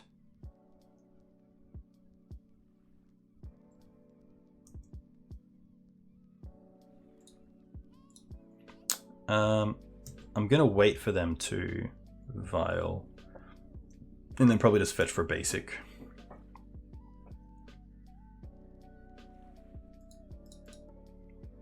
Look, Aven Mind Sensor is a card that I love. I don't expect it here, but I am just gonna fetch here so I have access to all my mana.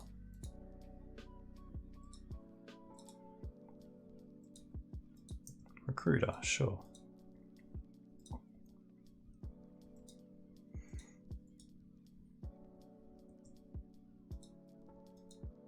Ooh. I kind of hope they attack here with the Recruiter and then try to Flicker Wisp at end step, because then we can exile it with Wandering Emperor. That's pretty cool.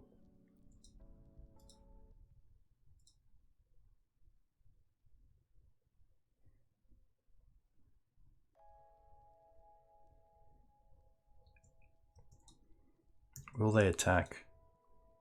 They don't. Interesting.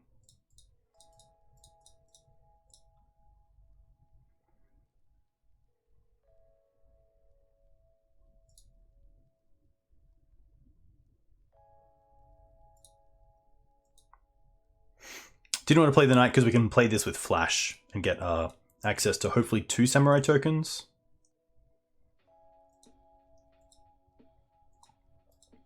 See if they port or if they hold up Jitte. I think holding up Jitte is better here. They're going to wisp out something. Huh.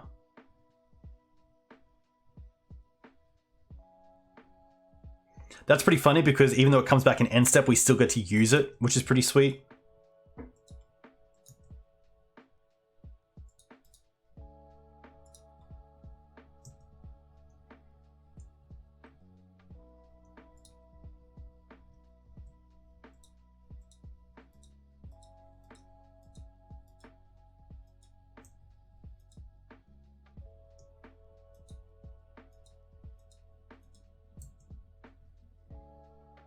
Ooh, no. I was going to say, like, we could exile the Stoneforge as well.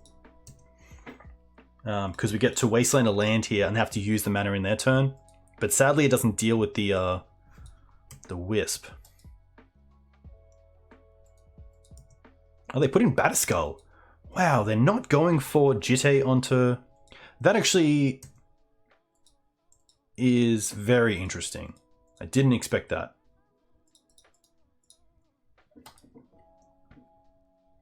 Because now we have a massive Knight that beats out this Batterskull.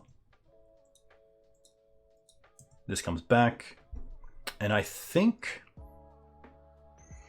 we know about Jitte, but it's going to be 2 mana anyway, so I don't think it's worth taking out the Stoneforge here. They're also quite far off like Yorion, so... I think I'd rather just get another creature.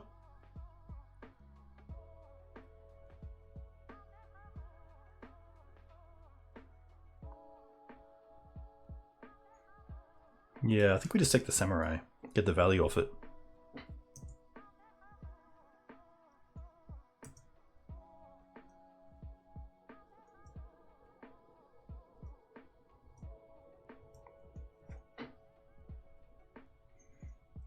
Wasteland's okay. That is 2 mana for Jitte, so that is something.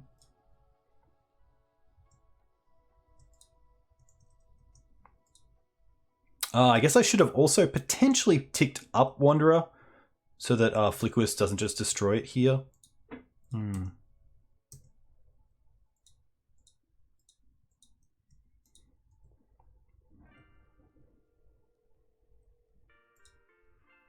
I'll start with once.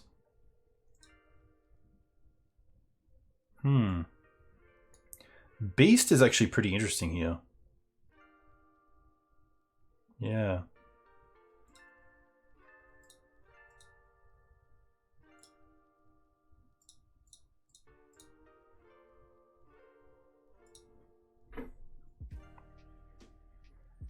Yeah, they didn't use Stoneforge, which is interesting because they don't actually have mana for... Like, they should have used Port, surely. What else could they have?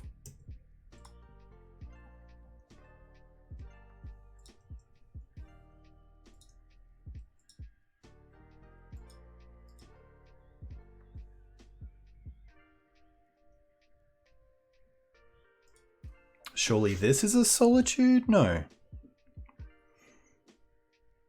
Tough for them as well, because they did Flicker Wisp the Wandering Emperor, which did nothing, because we still got an activation off it. So they didn't get to like Flicker Wisp their Recruiter and start that chain. Oh, Cycle Timeless Dragon, okay. Now, Skyclave, okay.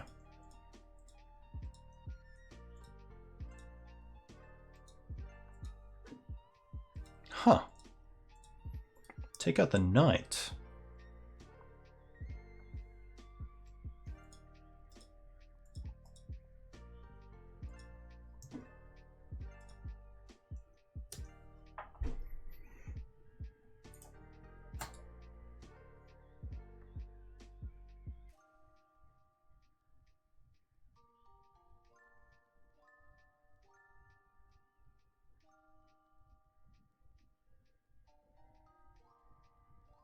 This is where things can get scary, just because all their creatures do so much more than ours, especially putting Yuri to hand and then taking Val to 5. They play the Jit. Wasteland Cradle.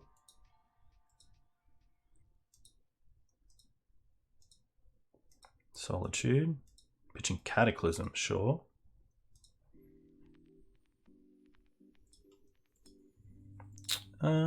I'm pretty happy just to take this and potentially swing back for 4 with Exalted. If we draw into like a removal spell for the Vial, it's pretty strong. Yeah, maybe Beast was just not where I should have gone. Okay, I guess I can Green Suns for Oof now, which is pretty sweet. They're at 0 cards. I think Green Suns for Oof is pretty good. There's also Green Suns for Night of Autumn.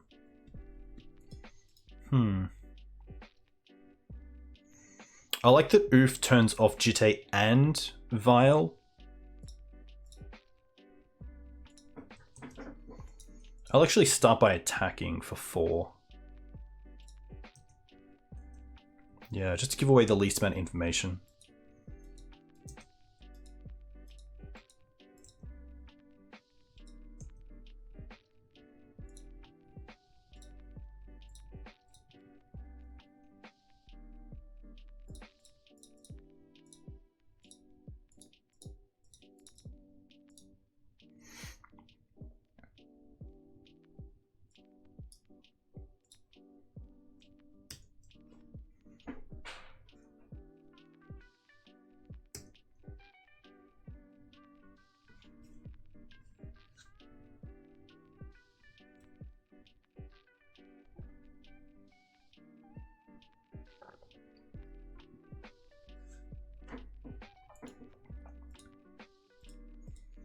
I think this is the stage where I'm happy to trade with the Batterskull just because of how fast this clock is.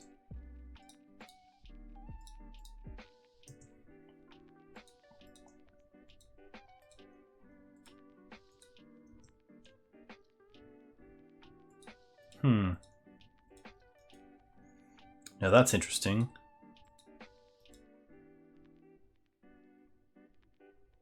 Maybe Uro time? Is that? I think that's pretty good. Draw a card off it, and then next turn, if I find another green source or blue source, I can cast it as well.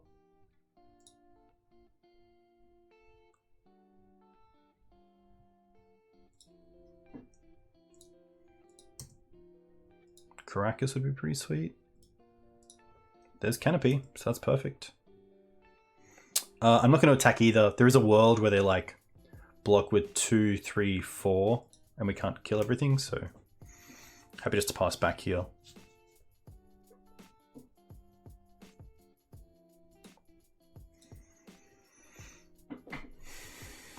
Definitely, yeah, definitely worth holding the canopy here because we don't have mana for it, and we want to have it for 2 green, 2 blue for Uru. This isn't too bad.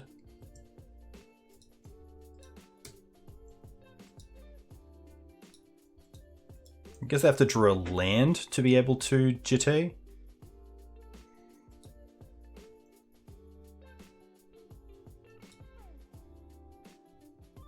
If we can find Swords to Plowshares, I would be very happy. Or like Prismatic Ending and land.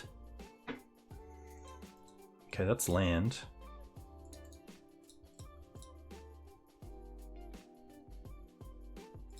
I could also play the Misty here and then hold up, draw a card.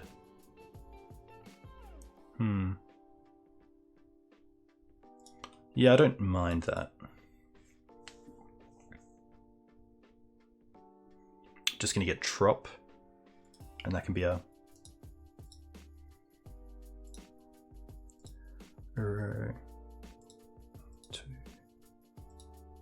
3, 4, 5.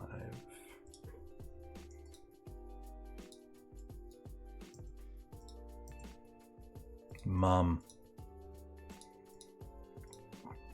I mean, we'll play the Mum. This kind of makes them have to draw into, like, literal land.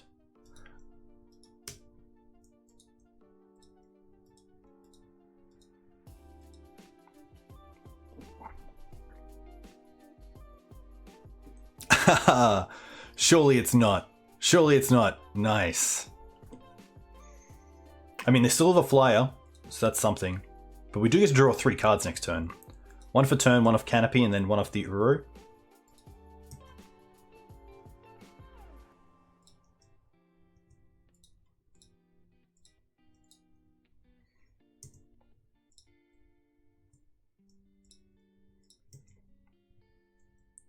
I think because... So they definitely didn't draw Swords to Plowshares or Path to Exile, because they probably would have used that on the Mum straight away. So I think here I'm actually happy to give Pro. Because then it's just a 2-turn clock. Maybe I draw a card first to see if we draw into like Scrib Ranger. Because then I know that I have to keep up Mother of Runes. I guess if we draw to Scrib Ranger, I can actually use Mother of Runes twice. So there's definitely no downside to drawing here before they go to blocks. Path. Okay, that actually makes perfect sense because now we have Path for the equipped creature. So now we can just get Pro and then Pro next turn.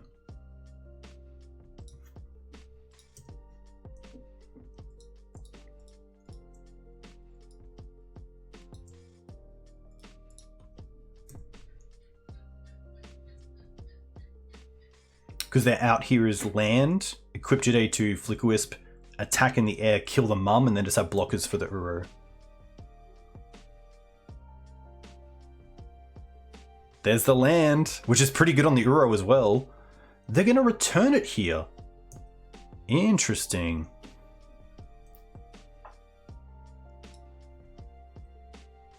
I didn't expect that. I did not expect that.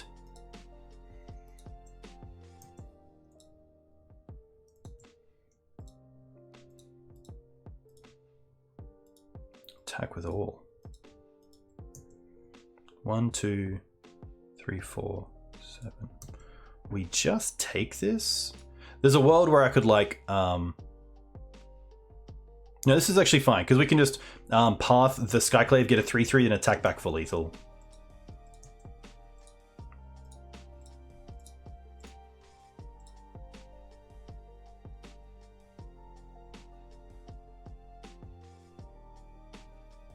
Yeah, nice. All right, we're on the board, which is really nice. Very cool. Sweet game. That was actually a pretty cool game. A lot of back and forth. A few decisions came up crucial. But yeah, very, very cool. Very, very cool. A huge thank you to you guys for coming in and watching. Always nice to have you. Through the thick and thin, I will say. Pretty tough to start the challenge, especially the last take of the trophy challenge with an 0-2 start, but it's magic. And definitely always learn a little bit from every single loss, so definitely getting more and more towards having to mulligan pretty aggressively against Delver for removal, because a fair hand of creatures just isn't going to do it, especially on the draw with a 3 mana endurance when you don't have mana acceleration. It's not going to work out. It's not going to work out. But yeah, hope you guys are doing well, had a nice break. Big shout out to the Boyd himself for getting engaged. Very, very cool. Great news. Love to hear it. Should definitely get beers soon. Or coffee. Whatever you fancy. Oh.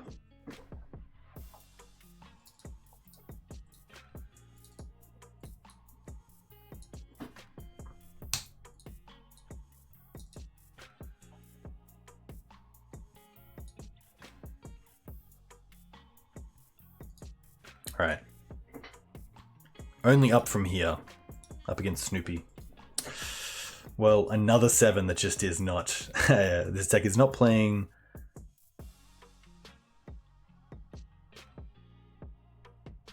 Yeah, it's not playing for us tonight. We're gonna mulligan this. Okay. Okay. Let's bottom the Skoos here. Skoos we can find with Green Suns. Funnily enough, Scrib doesn't do a whole lot here, but it does allow us to...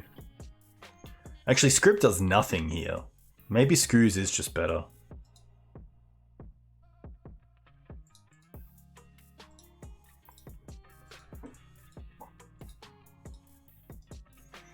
Opponent mulligan to 5 cards. So, potentially turn 2 Noble against Reanimator, or turn 2 Ooze with green mana up, is our lifeline here.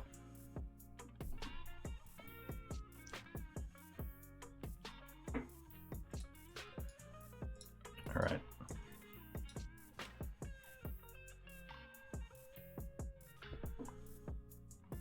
Does my opponent want to reveal something?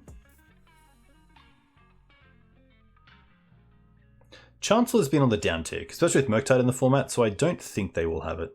Sneak and Show? That's a big yikes.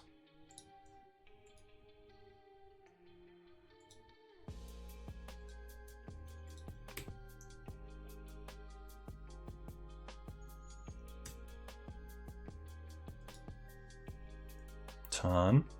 Pass. Mum. I think if it is going to be Sneak, my play has to be...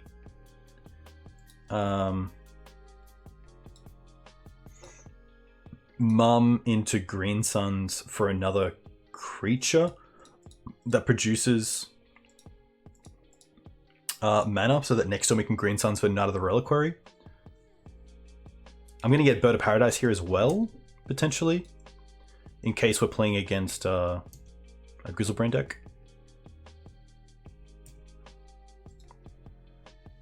But the Brainstorm in response to Green Suns makes me think they're a Daze deck. Daze has seen play in Sneak, but this could still just be a Delver deck. Alright, definitely going for Bird, and then just passing.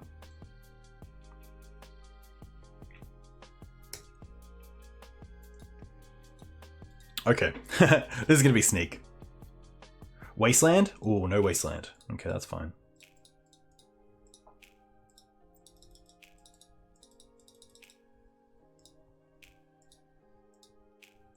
Don't you do it. Ah, oh, yikes. They even pitched to Show and Tell, so I assume they have Show and Tell in hand. Really? They just passed? Okay. That's actually a fantastic draw, because this on entry hits both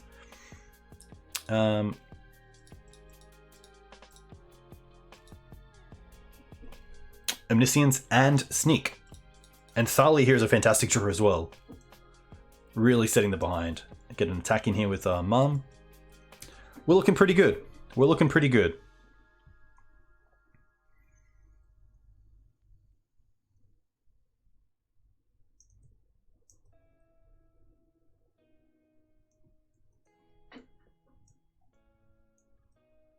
Ugh.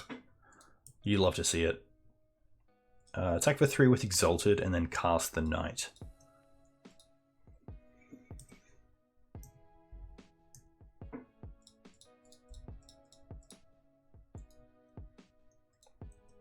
All right.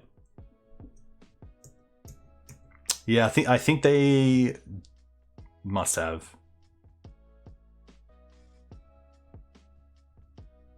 Is this a ponder? Yes. Can we win next turn? Not even off Cradle Questing Beast. 4, 5, 6, 7. Yeah, pretty tough for them. Sneak. Endings out. Ramming up's a bit too slow. I don't mind the endurances and Uros because of the ETB triggers. I like the deafening silences. I like the flusters. I like the forces. I think Oof can come out. I don't think hitting pedals is enough. We didn't even see pedal there. I could see swords coming down to 2. Library's probably a little bit too slow, but could just be a Scoos, to be fair. Path's definitely interesting. Maybe Path is just better than Source of Plowshares, especially against Grizzlebrand.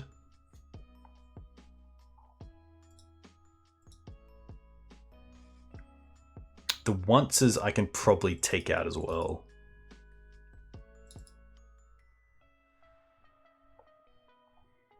And probably just bring in an extra endurance. I think that's pretty good.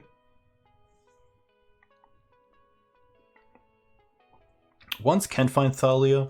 The only nice thing about endurance is that you can put it in off show and tell and then respond to the trigger so they can't cast a big fatty before they get priority back with Omniscience. But that's really it. And just a 3/4 body, which beats out on a lot of the removal. Yeah. Sadly, it's just like the ETB kind of effect is just a little nuance that you kind of have to take into consideration.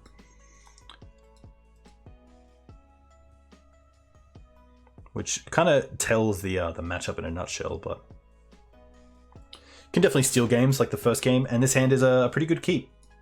Turn 1 Deafening Silence, turn 2 Thalia. Exactly what we want. And 2 mana for Fluster if we draw into it.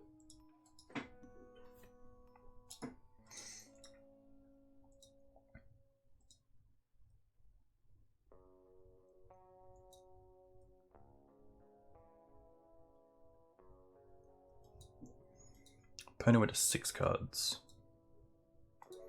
Besiju main deck's definitely interesting. I wonder if that's because of the uptick in Pyroblast.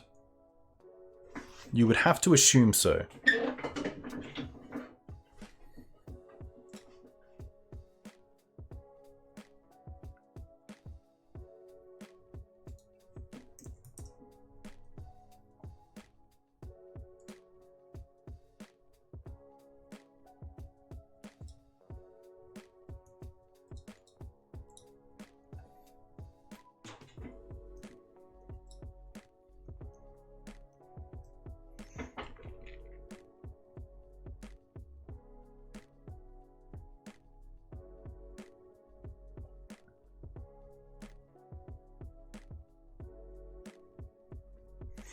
My only consideration is if we draw into like a fetch land, if I want to fetch for basic planes, in case they go like Ancient Tomb Magus.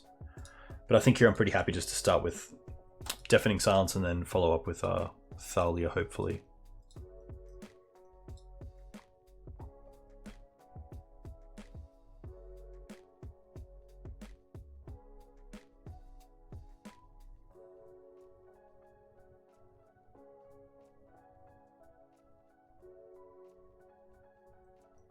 Nice.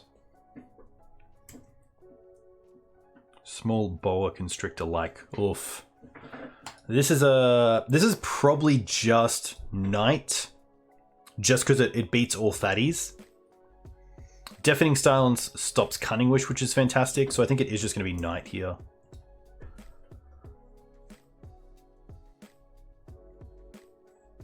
Yeah. I think Deafening Silence just kind of makes this a bit easier for us to choose. Omniscience. Ugh.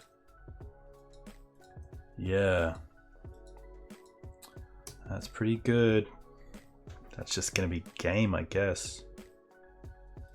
Oh my gosh. You can only laugh it off, right? There's nothing else I can do. There's nothing else I can do. Yeah, shout out to Leaving Legacy. I am listening to that version currently, and yeah, the guest they have on was talking about playing Boseiju in his deck that I think he recently did well at a tournament, which is very cool. Good games, well played both sides. Classic. Yeah. I mean, we had a fantastic hand as well. Nothing to be distraught about. Maybe like holding up Fluster there is probably pretty cool instead of playing Deafening Silence if we have like one of the two.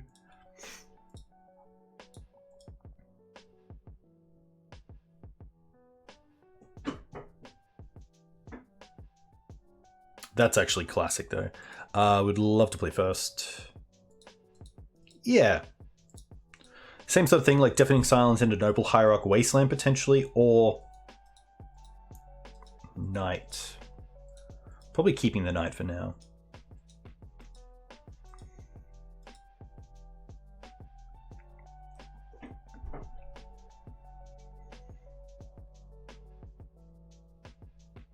I wonder if they'll ever print a Deafening Silence that is just creature spells.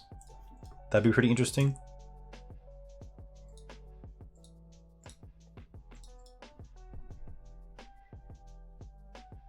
Oof, I would love classic lands. I would love classic lands. God no, please. I think lands is a fantastic deck. A lot of I do a fair bit of testing with Ali, which is really nice. Ali, a very well known and very good lands player from Europe, who you can find on Twitter. Please get Volk. Please get Volk so I can punish you. Ah, tough.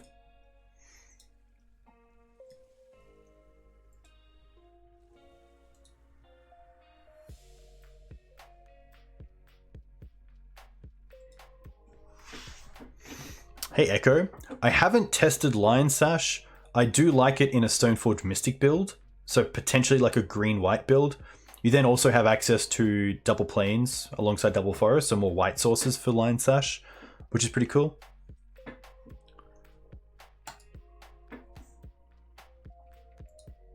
Oh, classic. Yeah, of course, Jax. That's fair. I get it. Come on, Thalia. One time. Plains. Probably holding the Wasteland here is better.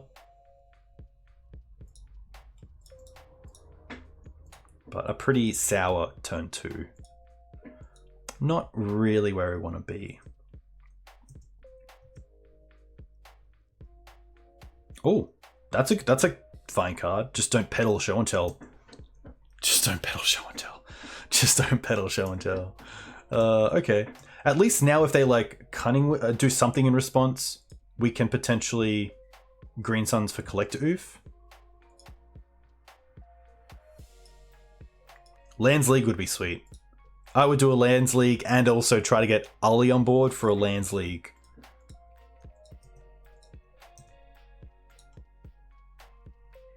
Co-host. Oh. I think attacking their mana here is better. Like it's not often that you get the chance to Green Suns for 2 and actually have an effect against Sneak, but I think here turning off this Lotus Petal is pretty nice. Oh, no. No. Please counter it. Please counter the Brainstorm. Yes! Yes! So good. The plays. The plays. It puts them back a land as well. So nice.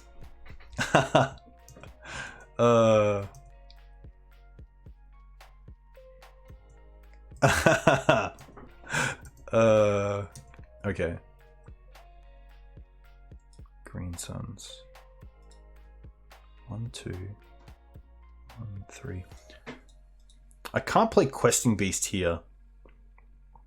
I could play Scrib Ranger, untap the Noble for 2 mana, and then replay the Savannah for 3, which is interesting. So I could Green Suns again if I really wanted to, but I don't really have a great thing to get.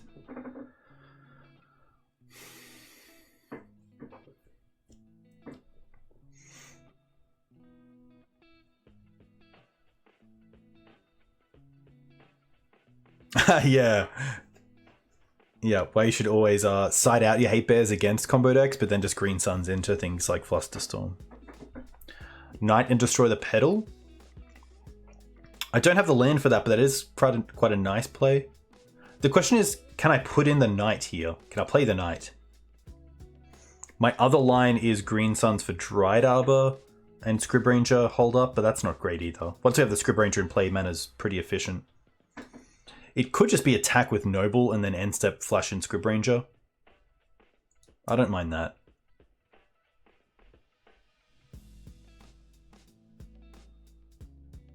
Scrib and Knight. Yeah, Scrib and Knight's also pretty good.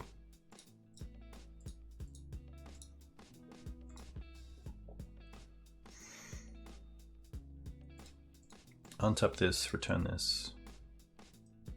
Play this. Play Knight.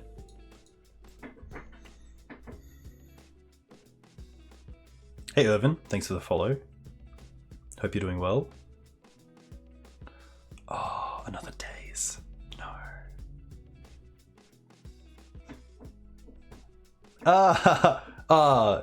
Okay.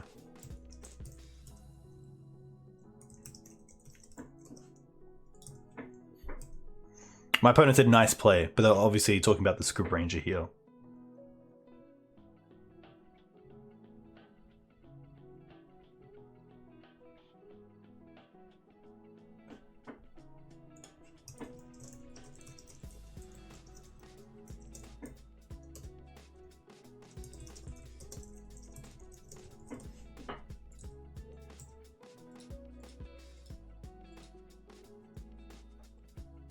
Turn.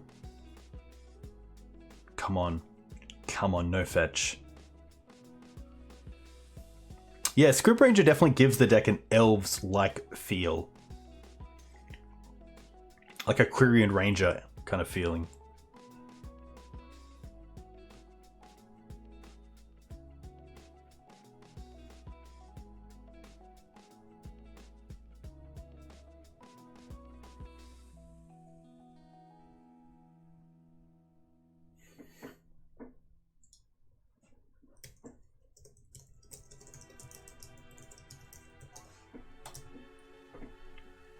All right.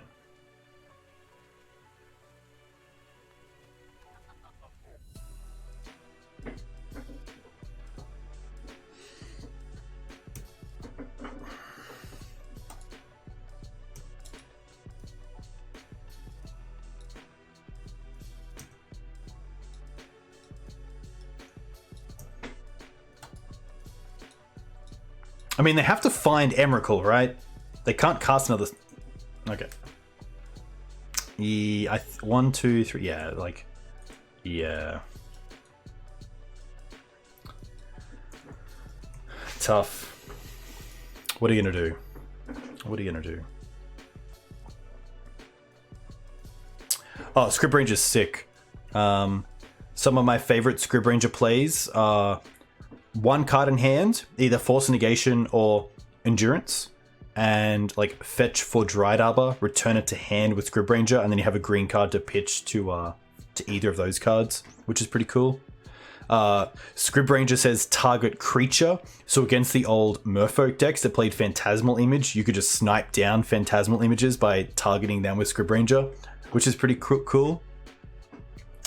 Obviously there's like the untap, which is cool, so like untap a Mother of Runes, untap a Knight to get like a second activation, or activate and attack. A few cool things. Oh, I guess you could also, with if like you attack with a creature and they flash in the Wandering Emperor to exile target tapped creature, you could flash in Scrib Ranger to untap your creature and then fizzle the neg. That's pretty cool. There's some cool ones for sure. All right. Yeah, these are... This has not been a reliable opening hand league.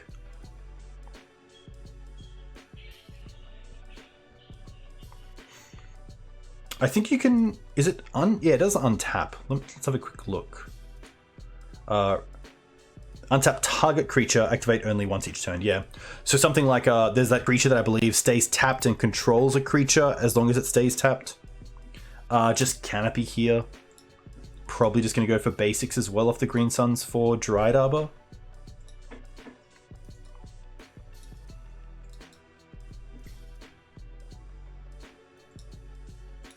This could also, like, give off that we're an Elves deck.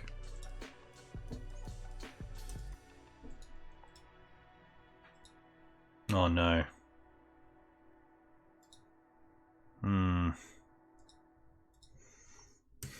Yep. No. No. No. No. Alright. What looked to be mono black Reanimator. Jit. Excavator. We like the endurances, we like the flusters, we like the parts, we like the deafening silences. I don't mind the Force of Vigors for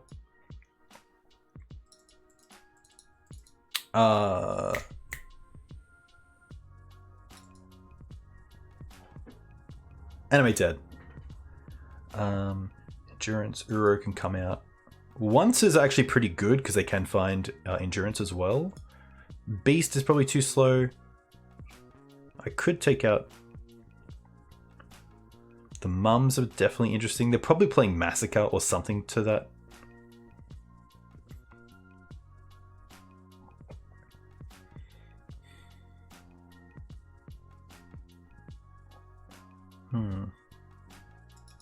I think it might just be the mums. And like a land, like the Cradle.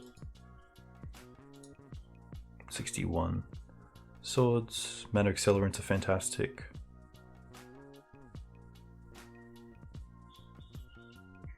Scripts a Flyer. Allows us to play around Massacre a little bit by returning Savannah. Hey Star Fox, very cool to see you. Huh. Maybe just the one force. I really don't want to have a hand with two forces, let's be fair. Nope. It's got Endurance and Caracas and Path. I think we just keep this and bottom the Forest. Play Caracas Pass, hold up Path and also Endurance. It's just tricky because if they like take Endurance and they can easily play around the Path to some extent. But like we have a lot of interaction here. I don't think I can throw away this. Yikes. So we'll keep this and bottom the Forest.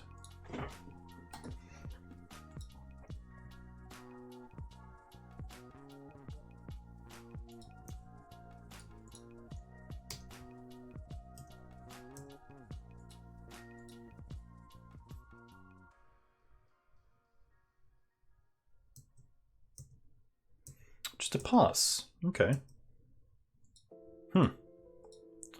That's definitely interesting.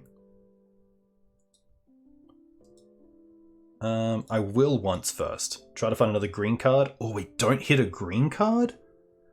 Yikes.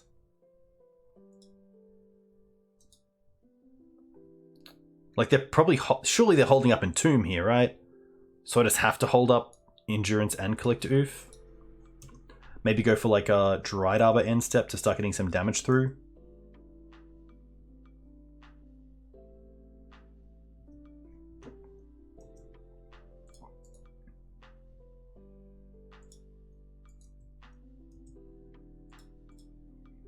Now that's interesting. Oh, Show and Tell incoming? Please no. Does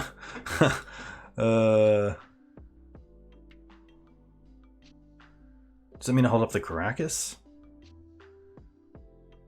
I think I play the Oof. And then just hold up these.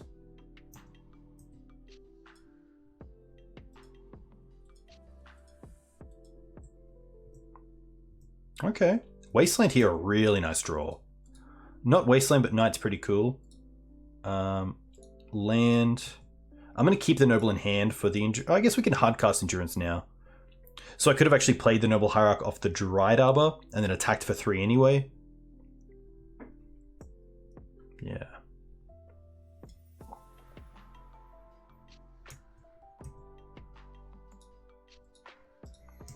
could make a 4/3, but yeah, yeah.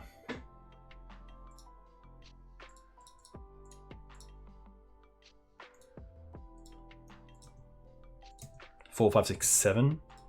Nearly a turn 2 clock.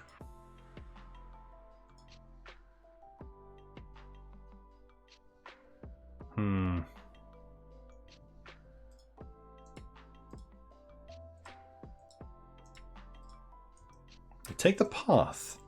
Okay. Canopy. I will draw. I could draw to like Fluster. Oh, that's pretty good as well.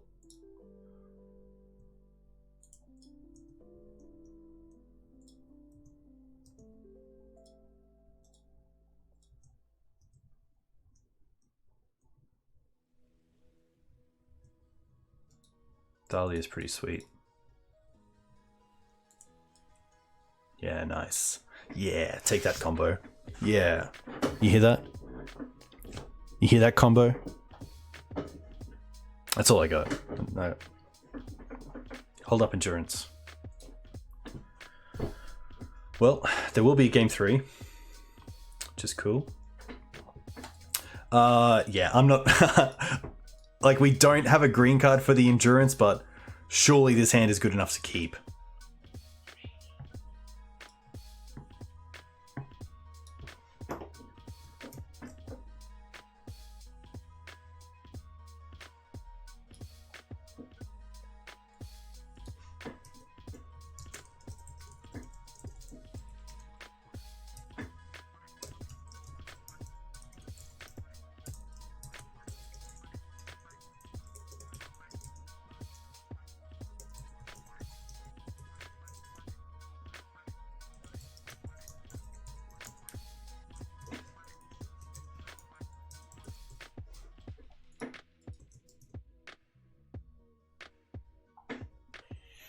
What do you think, chat? You don't like this?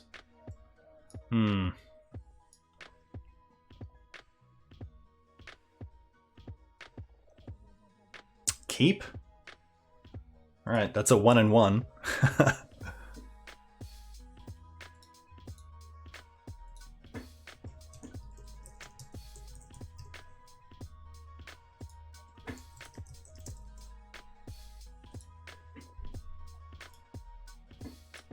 Keep?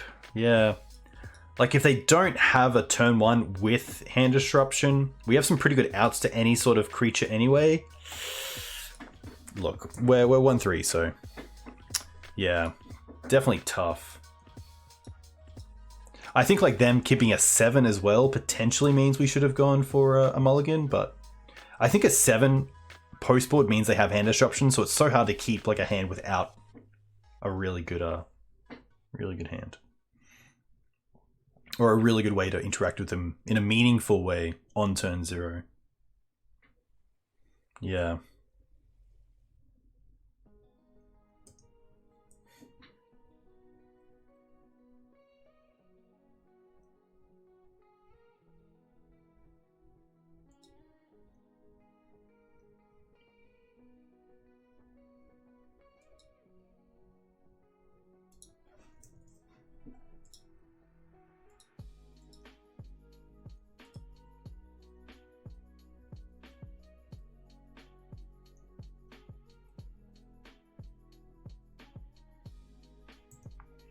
Look, we got game. We can find Caracas or something close.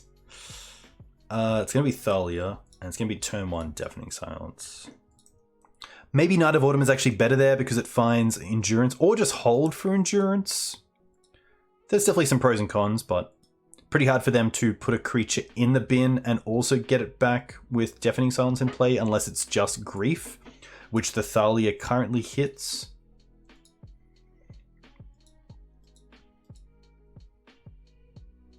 Or just cast Show and Tell. You could just cast Show and Tell.